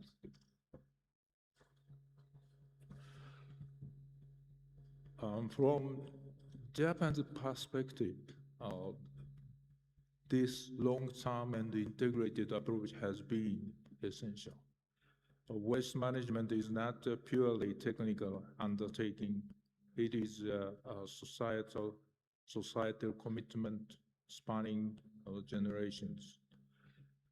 Clear institutional laws, regulatory independencies, and the continuous learning are all critical elements. In closing, let me highlight the 4 key messages relevant to this session. First, safe waste management is a prerequisite for sustainable nuclear energy, not an afterthought. Second, long-term solutions are achievable. Deep geological disposal is being realized, demonstrating that permanent solutions are within their reach. Third, international cooperation multiplies progress. Shared knowledge, capacity building, and peer learning are essential, vital for embarking programs. The last but not least, trust is the cornerstone. The toolkit exists, the knowledge is growing, experience is being accumulated worldwide. What is needed now is sustained commitment by policymakers, regulators, experts, and the communities to move forward responsibly and collaboratively. By doing so, nuclear energy can play its full role in supporting development, climate goals, and energy security. Thank you for your attention. Thank you very much. I think we've gotten a very good perspective from international activity. Now, I think it would be appropriate to see how success has been realized. Distinguished guests, ladies and gentlemen, thank you for giving me this opportunity to share France's experience in the long-term management of radioactive waste. My name is Fabien Hubert, Head of International Relations Department at ANDRA, the French Radioactive Waste Management Agency. And before getting into the topic, I would like to share some background information with you about the situation in France. In Europe, there are about 100 nuclear reactors in operation, and about 60 of them are in France. These reactors generate approximately, that has been said by His Excellency, Mr. President, approximately 80% of France's electricity.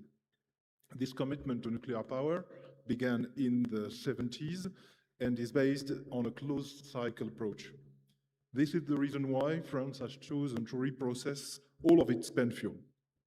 With such a large fleet of nuclear reactors, the electricity distribution network is necessarily highly developed in France, ensuring most isolated homes an access to electricity. This situation, while not unique, is nonetheless atypical and very different from that of many countries seeking to expand the use of nuclear power for energy production. With such a large fleet of reactors, France produces a significant volume of radioactive waste and has extensive experience in waste management of all radioactive waste. It is this experience that I will briefly present to you now. Beyond the nuclear industry, which of course generates the largest volumes, other uses of radioactivity produce radioactive waste. There are over 1,000 producers in France. The nuclear industry first, research then, including research on nuclear reactors, and finally the defense sector, medicine, and the industry also produce radioactive waste. Radioactive waste is more or less dangerous depending on its activity level and half-life, and therefore we must find management methods that ensure that during industrial operations this waste poses no risk to workers, the public, or the environment, and ensure as well that in the long and very long term, this waste poses no risk to future generations and the environment. In response to that situation and in accordance with international standards, we have developed two complementary management approaches in France.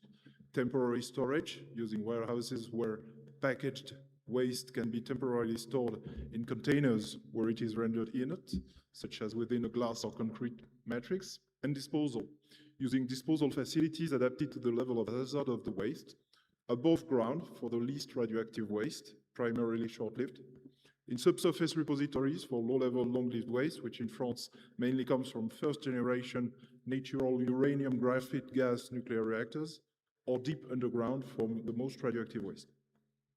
The principle of disposal is simple. It involves isolating the waste from the biosphere and living organisms and confining the radioactivity within artificial barriers, such as the containers and matrices in which the waste is placed, and above all, within a geological barrier at a depth that varies depending on the level of hazard and half-life of the waste.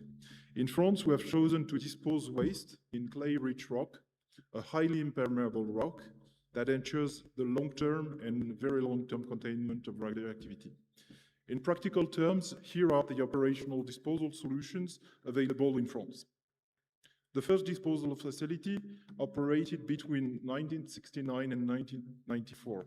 It entered in operations only several years after the start of the French nuclear fleet.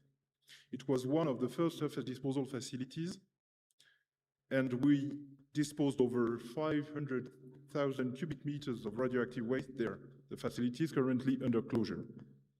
Since 2003, we also have been operating a disposal facility for very low-level contaminated waste, such as rubble, soil, scrap metals originating from the operation and maintenance and decommissioning of nuclear facilities. Finally, since 1992, we have been operating a disposal facility for low and intermediate level waste, primarily short-lived, consisting mainly of equipment contaminated during the maintenance or operation of nuclear facilities, as well as waste coming from research laboratories. With those solutions, 90% of the radioactive waste produced in France already has a long-term management solution in place. But we still need to implement management solutions for the long-lived waste, and in particular for the most radioactive waste. Spent fuel reprocessing carried out by Orano at its plant in La Hague in West France separate recoverable materials from fission products, which are the final waste. This waste, representing 4% of the initial spent fuel, since spent fuel is not a waste in France, is encapsulated in a vitrified form. This is high-level waste. The reprocessing also generates so-called long-lived intermediate-level waste.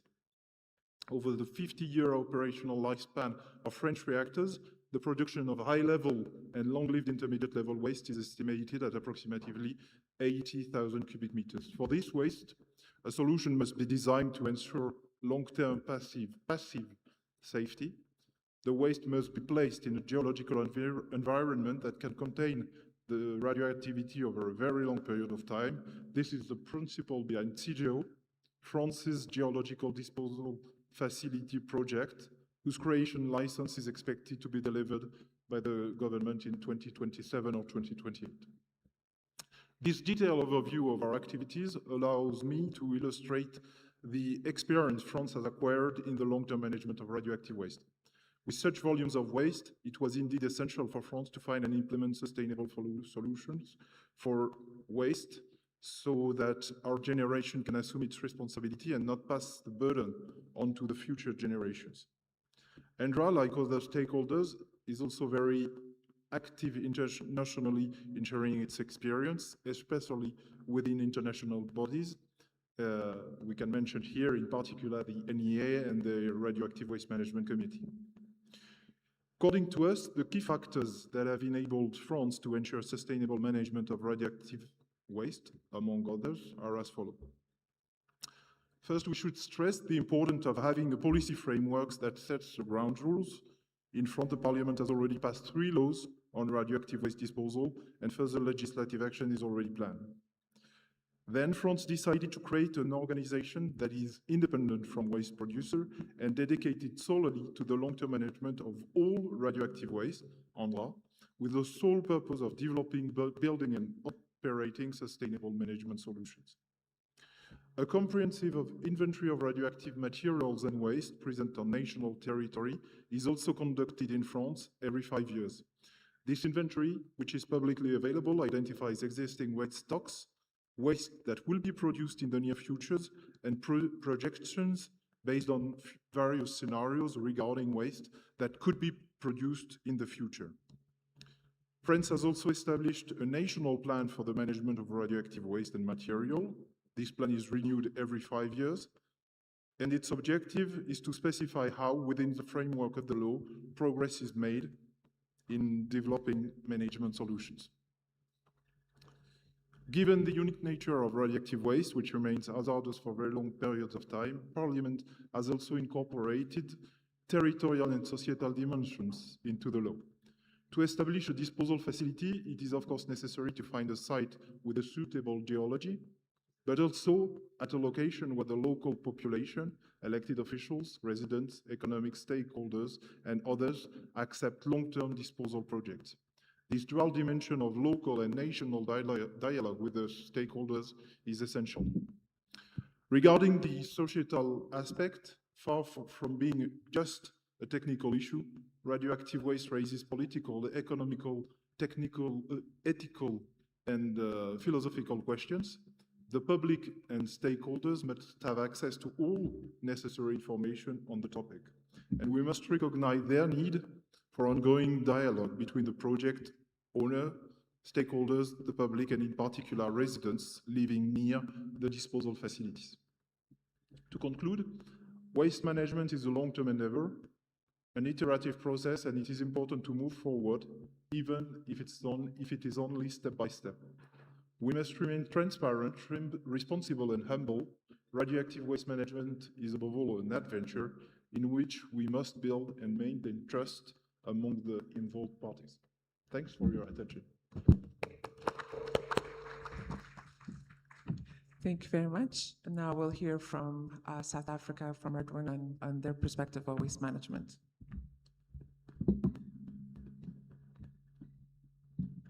Thank you and good afternoon all. I do have a presentation. I'm not sure if it's going to show up. I will be able to continue in either case. I'm Jumbo, everyone. I know it's 5 o'clock and it's time to go, but radioactive waste management is critical, and it's an area that I've been had the opportunity over the last year to get into as the head of the Waste Institute in South Africa. However, I've been in the nuclear industry in South Africa for around 30 years, on the other side of the fence, as an operator, the generator thereof. And what is important is that we recognize as early as possible our responsibilities in terms of radioactive waste management. So if I'm not going to get the presentation, I'll continue. I'm going to start off with a statement that really radioactive waste management is the foundation of credibility, public trust, and long-term responsibility that we have in this nuclear industry. It's important we do look at the next 10 years as we establish our regulatory frameworks, build the assets for generation of electricity, but we need to think hundreds or even thousands of years into the future.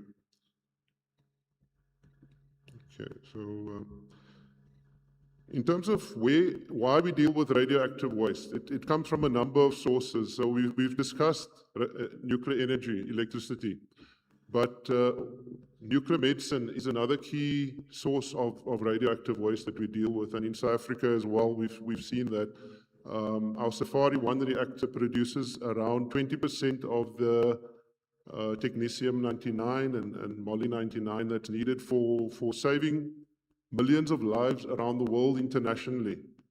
So when we talk nuclear, we talk not just power, we talk other uses, industrial applications, the mining industry, and we have that responsibility in terms of disposing all the forms of radioactive waste. So for South Africa, we're now in the process of establishing again a nuclear build program. We've been operating the Koeberg power station for over 40 years. In 2024, we extended the life of the Unit 1 power station, and last year the second unit, for another 20 years. So moving into long-term operation. That's a trend we're seeing around the world as well, which extends the program for nuclear, but also then the South African government has decided to commence with activities to procure an additional 5.2 gigawatts of nuclear energy. That's in the form of conventional large nuclear reactors, as well as small modular reactors.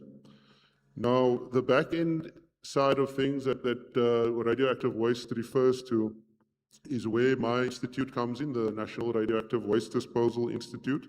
It was established around 10 to 15 years ago, and really it was a requirement to ensure we had independence for the management of radioactive waste and separated that from the responsibilities of the generators, those that does the power generation or run our research reactors. Because ultimately there needs to be that separation of accountability. And I think that for those entering into the space, it will be important that we do understand that. So we spoke about all the different sources of radioactive waste, but each of those, and we heard about high-level waste, the spent or used nuclear fuel, that from the US and how that's managed. But nuclear radioactive waste also, it's about the small things. We also have to dispose of operational waste, low-level waste from operation of the power stations. And that includes simple things like the clothing that's used in a nuclear power plant. That needs to be disposed of when it gets contaminated. The filters, the piping, the equipment and material coming from the power plant needs to be disposed of in specific solutions. And each of those solutions, ultimately it's going to be a drum or cask that will be stored or disposed of somewhere. How we deal with that depends on the level of radioactivity. So all the way down from high-level waste, the spent fuel, to the very low-level forms of waste that comes from clothing, and even low-level waste that comes from our mining facility. So we've got in South Africa, we've had a waste repository that's been disposing of low-level waste for the last 40 years, close to 40 years. It's called the Falpits facility, and we'd welcome those that have a little bit of time to come and visit that facility just to get a sense of what that looks like. It's the only repository in Africa presently. And with the extension of the life of Koeberg, also it requires that we now ensure that that facility remains active for an extended period of time. In addition to that, and in addition to the low-level waste, we are also now looking at the high-level waste spent fuel, and that has all been spent in the wet fuel pools that was presented earlier, as well as the dry storage casks on the reactor sites. So that's at Falpits and Koeberg. In the next few years, we are busy with a project to move that off-site to a central storage facility. Central storage facility we anticipate it will be close to our current waste repository. That is important for us as a country because it now creates it meets the requirements of the waste generators, but also moves us towards the transition to the long-term disposal of all forms of radioactive waste for the country. That also then bridges the journey towards a deep geological repository. Okay, there we go.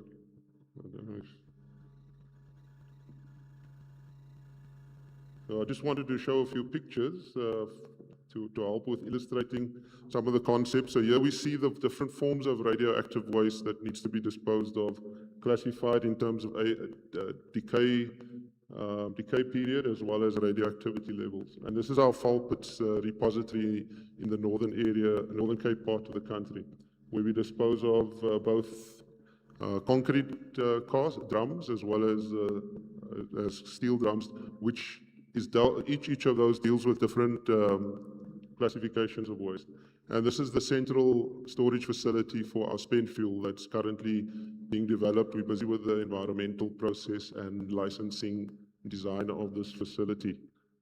And this bridges the pathway towards a deep geological repository, which needs to be in place by 2065. So we're working closely with our counterparts internationally, with the IAEA, to move in on this road.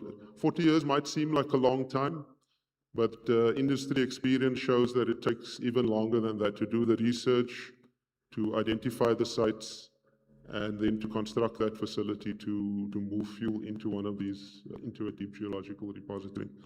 Then some of the trends that I thought is relevant to us as we move forward. The first one is nothing moves without funding. You can't build a nuclear power plant without funding or without financing. But similarly, in the radioactive waste space, we have the same thing. So the funding for radioactive waste needs to be thought of right at the beginning. And if there's any advice I'd give, it's ensure that we start putting aside the allocation to take care of the long-term responsibilities for radioactive waste. By doing so, it doesn't become a difficult discussion in 30, 20 years' time. And that mainly refers to spent fuel, to be able to take care of that. Then public participation, we've seen there's a big, the shift in industry has been towards consent-based siting. So in other words, you don't just announce and then investigate, or investigate and announce. One engages the public, and we seek approval or we seek consent from the communities. Particularly important when we're talking about centuries into the future and understanding the impact that has on those communities. Then dry storage costs we've spoken about, but also the move internationally is to move away from the reactor sites, to move all of that to central locations, and we've heard some of that here as well. And DGR, or Deep Geological Repositories, those are now progressing well. Onkolo facility in Finland is currently busy with commissioning, moving spent fuel into that facility in the first half of 2026. So they are leading the industry in this space, together with the French and Swiss and some other countries. So we work closely, and we've signed MOUs with those countries. And important to understand in this space, you cannot share enough because of the high level of uncertainty we talk about when we think about hundreds and thousands of years into the future. Then long-term operation like Koeberg, life was extended last year. That's happening around the world from 40 to 60 and sometimes to 80 years. And what that means is we have to move those components that have been associated with upgrading those facilities into our storage facilities, so large reactor components. I've spoken about international cooperation and the importance thereof, but one thing that's very close to my heart is innovation and how we use that, particularly in this industry.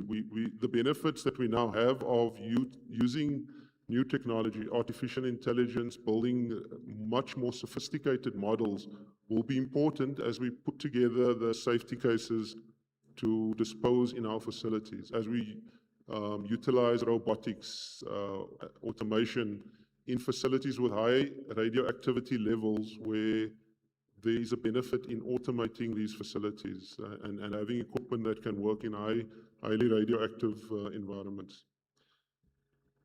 All right, and in South Africa, the Waste Institute, we've set ourselves up as a research and development institute, but also a hub for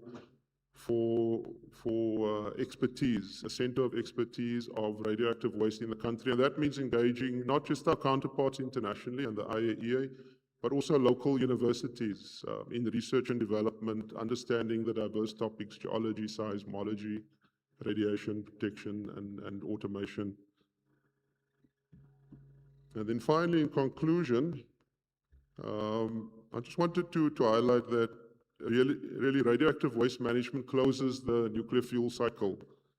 It builds confidence in people and investors when you know what the plan is for the whole thing, not just the first bit for the first 20 years or 40 years, but for the full responsibility we have for running nuclear facilities.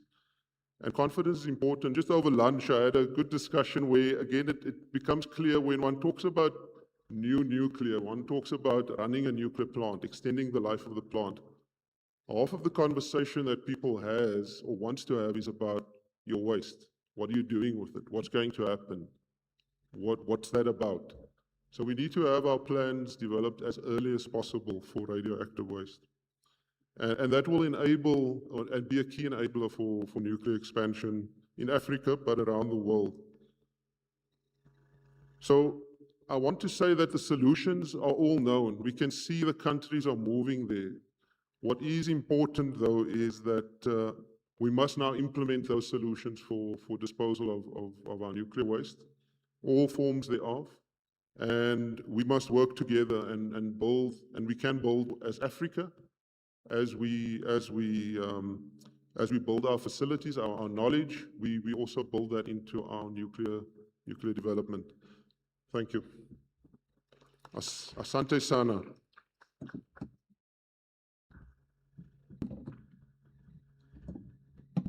Thank you very much. I think even though we heard different perspectives from different countries, the key messages are that early engagement, governance that supports the funding, also to have that international collaboration so that we don't have to do it alone. It needs to be done together because it's a long-term process that to get a geological repository in place. So I have some questions that I have prepared for the panelists and Stephanie to join us, and then I'll open it to the audience. My first question is for France. As France being one of the global leaders in deep geological repository development, how has UNDRA engaged in stakeholders to foster public trust, secure community acceptance, and also having that mature nuclear policy framework? What lessons can African countries learn from France defining clear role between government, industry, and implementers? Okay, thank you, Maripka. I'd say about stakeholder engagement that something important I mentioned in my speech, I guess, is a dialogue that's not just at one level, but at both levels. The local level, with the people that are directly involved with the repository that will have it in their neighborhood, that includes elected officials, but as well at the national level, because we need the support of both those stakeholders, and especially the elected officials, of course. We also have that situation in France where around every nuclear facility we have local information commissions that are instituted by law, and that is very helpful a frame to discuss with in transparency. They can launch, for instance, their own monitoring campaigns that are being funded by us, but not led by us. We also organize some. We tailor our communication with the various stakeholders, with the different publics, because it's very important, in fact, to have in mind that the main preoccupation of the people is not necessarily a technical one or about the hazard of the waste, but on the direct impacts that will have the project on their lives. If I take an example, for instance, the Deep Geological Repository will bring lots of construction works, lots of road traffic, and that's what one preoccupation of the local. So we have several committees, follow-up committees, where they have their place, and we take into account the advice, opinions, and make our project evolve according to what they're saying to us. That can include many kinds of stakeholders, even hikers, fishermen, hunters, etc. And as for the policy, the framework, I think it also has to be progressive. If I take the French example, for instance, at the beginning, the roles were clear, but UNDRA was a department of the Energy Atomic Commission. It came later on when the organization was more mature that we became something independent. But what's most important, I'd say, is that the roles have to be clear, and that you have to determine from the very beginning what you want. Who will be responsible, for instance, of decommissioning? Will it be the waste management organization or the producer? Do you want an integrated organization dealing with all waste, as is the case in France, or the responsibility being dispersed on various organizations depending on the level of hazard of the waste? And finally, one important aspect also that I wanted to stress is how UNDRA, in fact, is not the final never takes the final decision. We advise the regulatory body, we advise the government, but we participate into the public debates and public inquiries as a main contributor, but we're not the one organizing them. And there are many other things to say, but we are short on time. Thank you very much. My second question is to Yumaki-san. How has international collaboration contributed to advancing the R&D within Japan Waste Management Organization, and how can African countries that are effectively utilizing this platform, such as underground research facilities, to build capacity, human capacity, and technical expertise? Thank you for this question. International collaboration has been a practical accelerator for R&D and other issues in Japan's waste management program. Engagement through the NEA and the IAEA, together with the collaboration under bilateral agreements, enables benchmarking of methods, sharing of data, and the systematic uptake of lessons learned from countries at different stages of implementation. In particular, NEA international peer reviews on the citing process for the government, Japanese government, and on safety case development for waste management organization NUMO is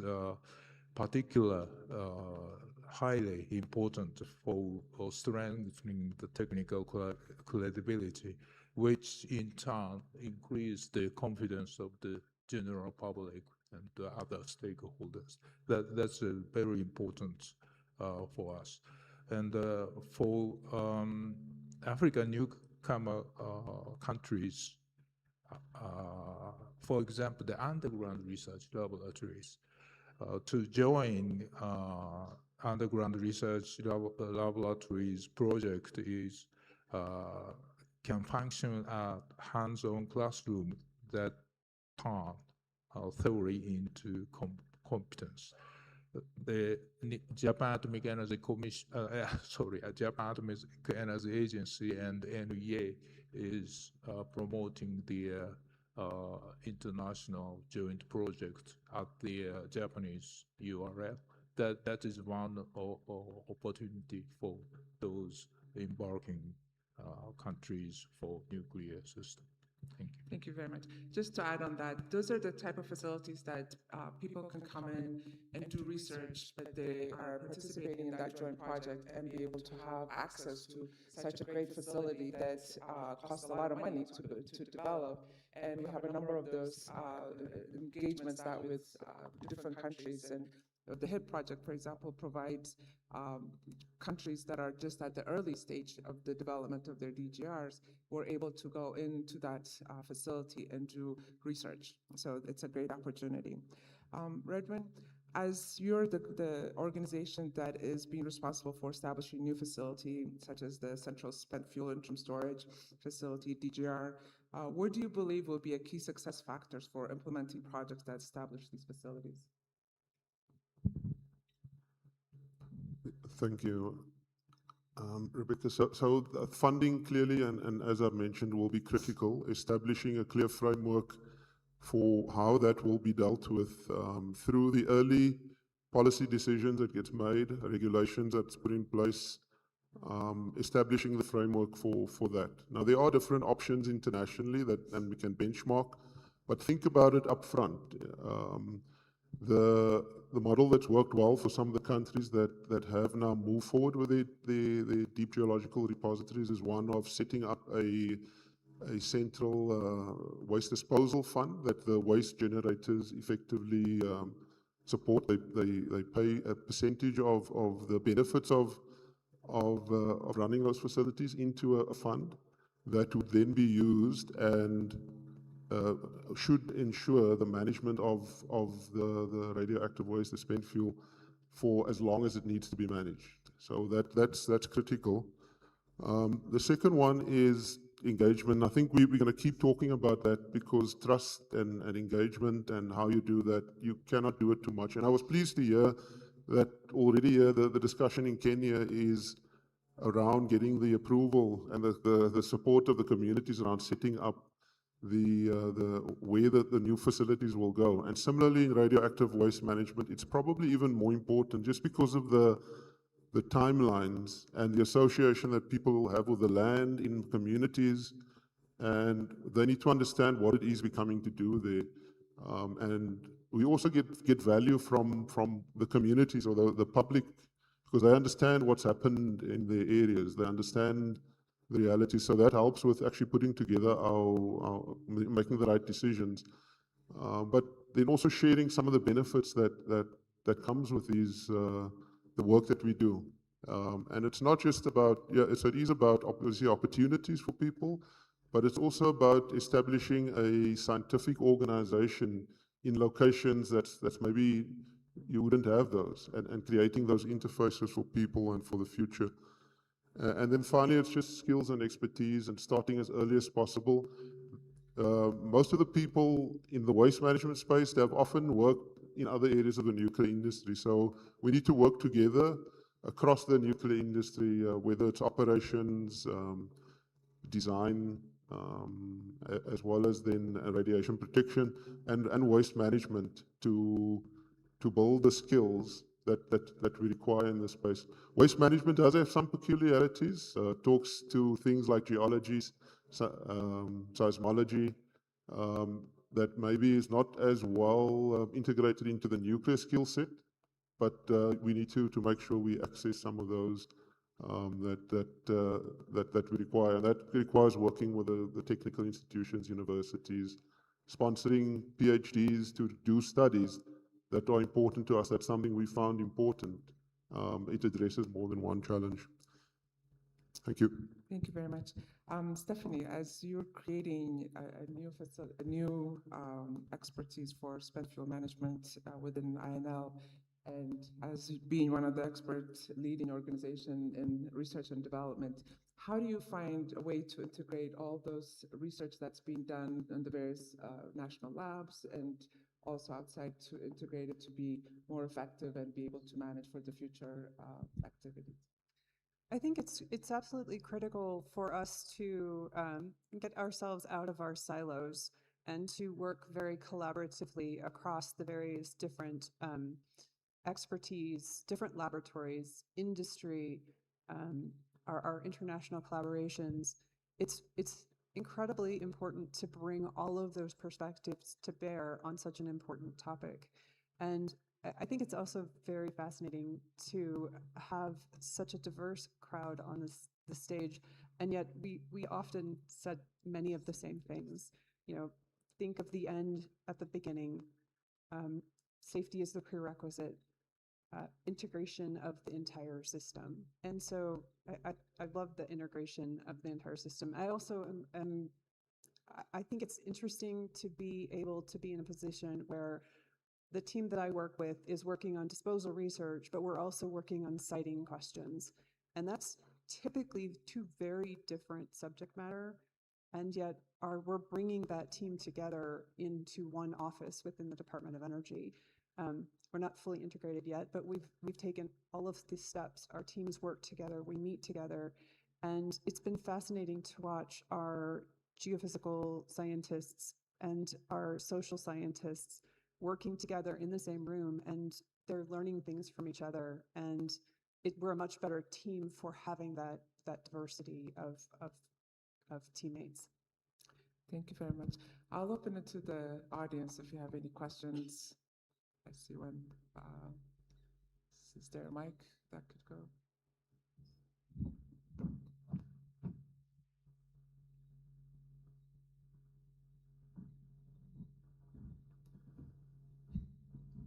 Who's first?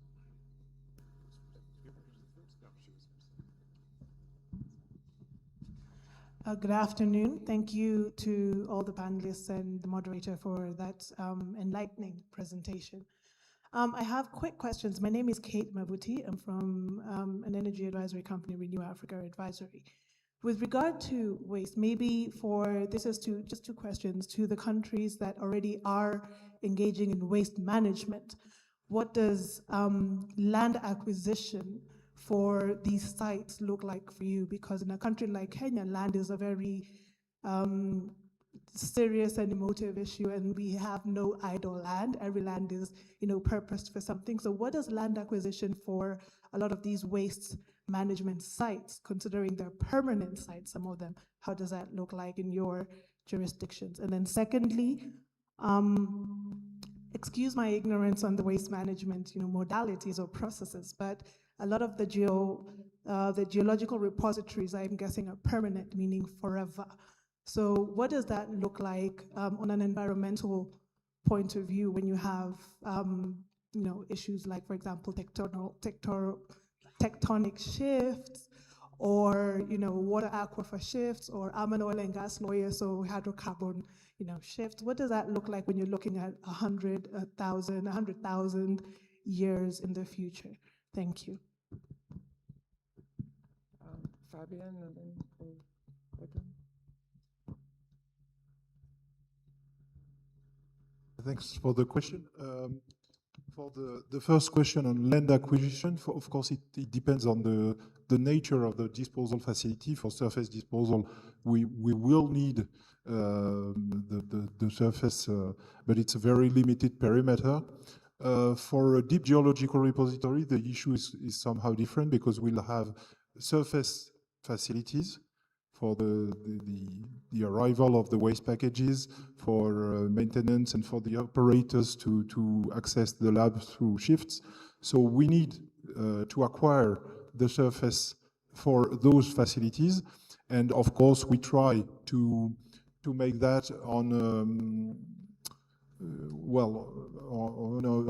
on a positive perspective, meaning that we will not, even though the project has been declared of national utility, we will try to do that on a good faith basis at the beginning, and we'll have to go and apply that national utility decree if people don't want to sell it. But for the repository itself, since it will be 500 meters deep under the surface, we just acquire the underground, meaning that the property at the surface and up to 200 meters remain the property of the people. Only below 200 meters we acquire the land. And for your question is interesting about tectonics. It's something we include from the very beginning in our siting criteria to determine the history of the tectonics, but that's not just that criteria. There are many others, but for instance, our geology, the one we chose, our geologists call it boring geology, because it hasn't known any major episode since thousands of years. So it's perfectly suited for our project. Oh, sorry, Redwin and then. So for South Africa, it's really the same regulatory requirements for acquisition of any land for purposes such as electricity generation, power lines. We approach it in the same way, and we would seek to acquire from people, and there's a process for making offers for land, and when one does that, and yes, they may then become more difficult, but it's the same discussion that you use for anything, whatever it is you want to develop for public purposes. And seismic, just to continue with that, we choose the sites that are seismically suitable through studying extensively, and you'd look nationally for something like a deep geological repository to find your suitable sites that one then develops. And there's different types of rock that could work. It just requires different solutions, but you do look for stability through testing and boils and many other techniques that are available to determine suitability of land.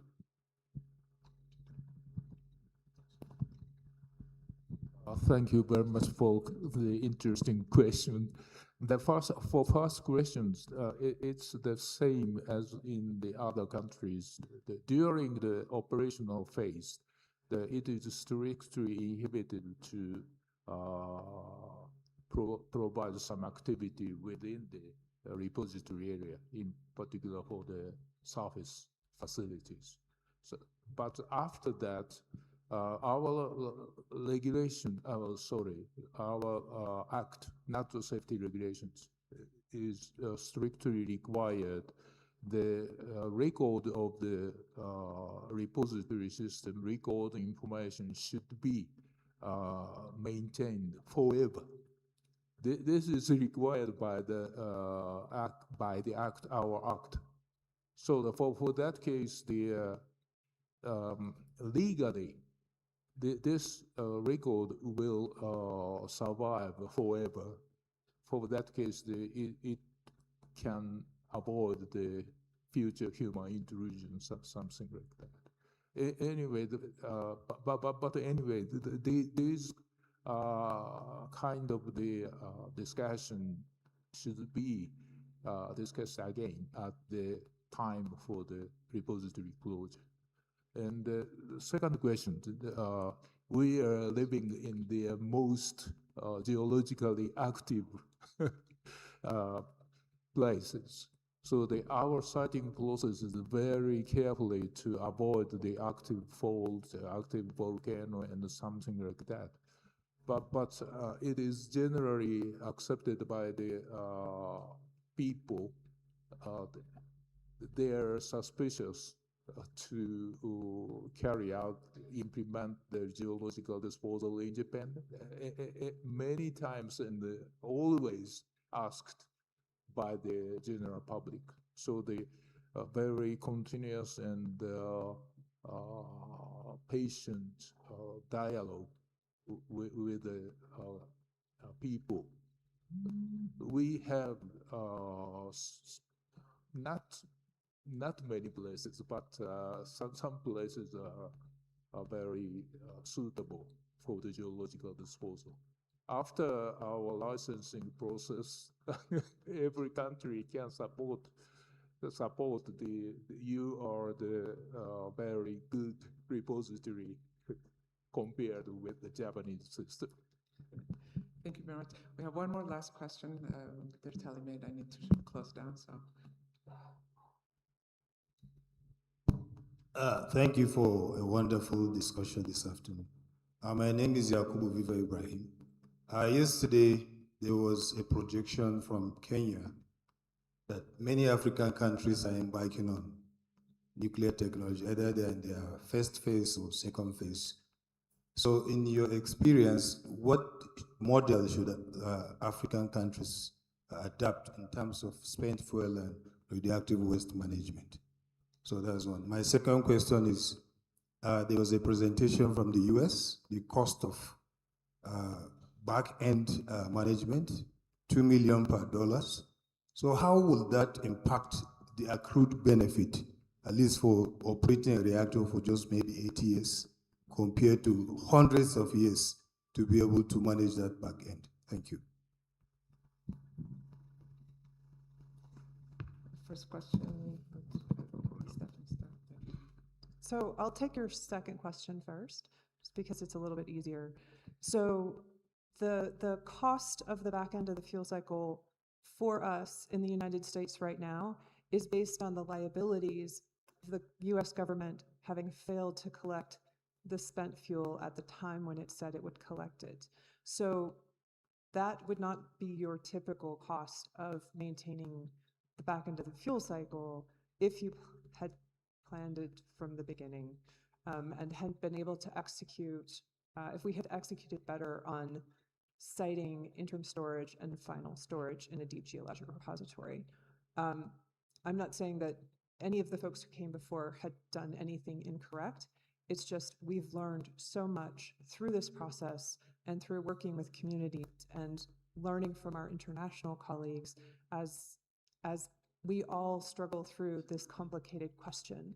And it's particularly complicated because we are looking at a project that has multiple generations of involvement. And so it's important and critical to have that durable, long-lasting trust with the local communities. And you do that by having really strong relationships. You do that by having very comprehensive stakeholder engagement across the board. And so what we've learned in the last 30, 40 years, I think we're going to do much, much better. And we're seeing success through our international colleagues in making very strong progress in this space. So, I mean, it's kind of unfortunate for me to have to say this, but learn from our mistakes, and we can do better. And I think we have some really strong roadmaps for progress in this space. I'm sorry, I'm blanking on the first question. I'll hand it to my colleague.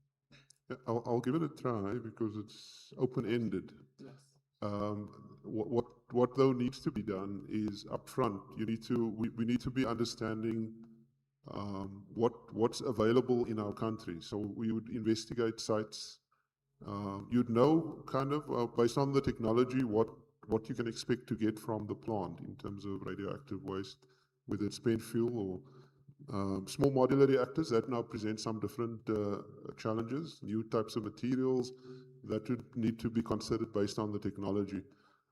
Then one looks for sites that would be suitable. South Africa has a different site to what you find in France. We've got a very dry climate where our waste repository is. So it meant that we could use the natural barriers to house the waste in those canisters or the casks that, or the drums that we get. That's based on the conditions in that area and the hydrology.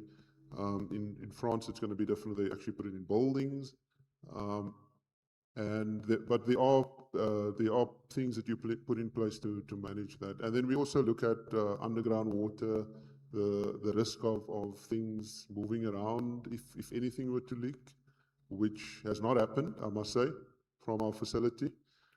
So these are very robustly designed, and you need to make sure that everything that's there just stays where it is, and you manage it until it decays away. Spent fuel, same concept, but much longer timelines. Yeah, I fully agree with what was said.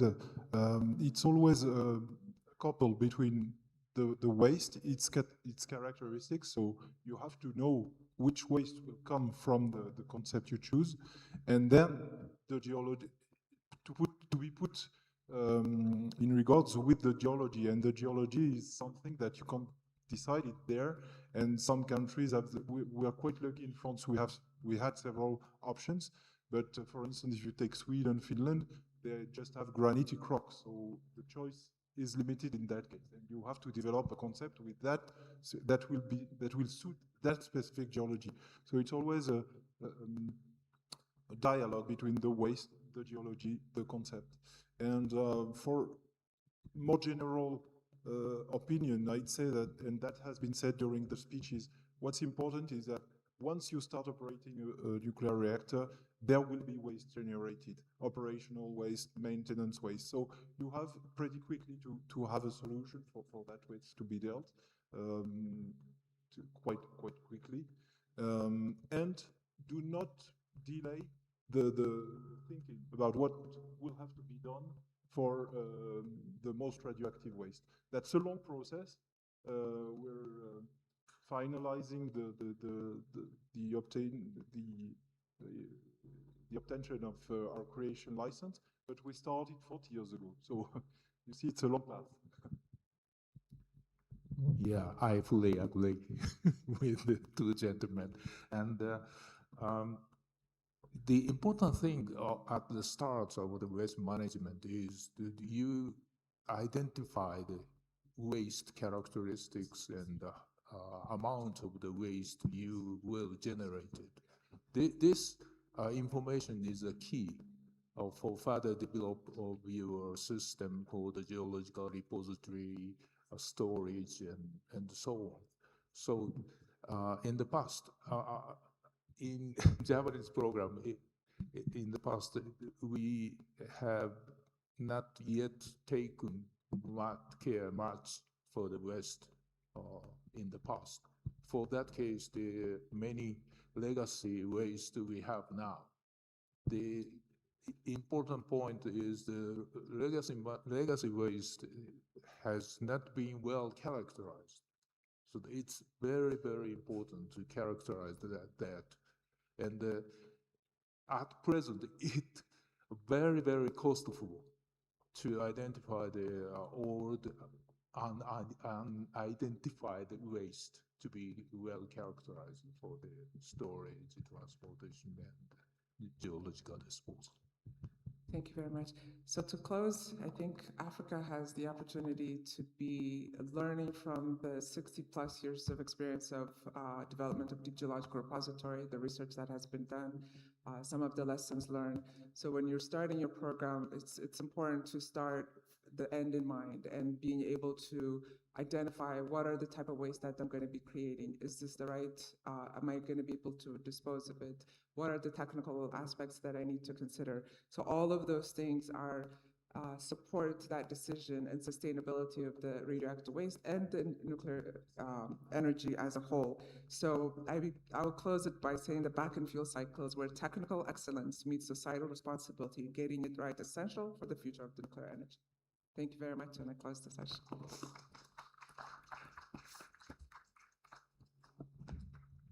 They deserve a hearty clap and a round of applause. I think at this time, please do not leave the stage. I just want to invite Bwana DG. Bwana DG. Yeah, I think now we've been here long enough to just be referred as DG. So where are the gifts, kindly? Where are the gifts? Let's appreciate once again the team of panelists. Very interesting, insightful discussion, conversation. We just want to now give them and to just thank them for sharing. Thank you so much. DJ, you can play some background music as the session continues.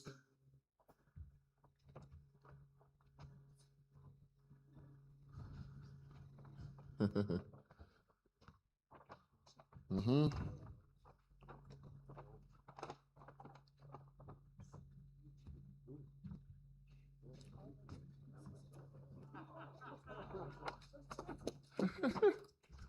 Okay, I can see why she refused that one. Okay, that's lovely.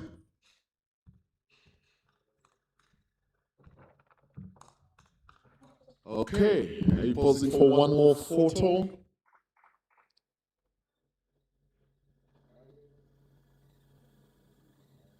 That's cool. Once again, thank you so much. Ladies and gentlemen, that marks the end of day 2 at this very, very important international conference on nuclear energy. Of course, we remain now with one more day tomorrow. Let's start at 8:30. It's going to be really loaded. It's going to be loaded. So I would ask you to please be here. We start on time at 8:30. Otherwise, thank you once again and have a nice, enjoyable evening. Thank you.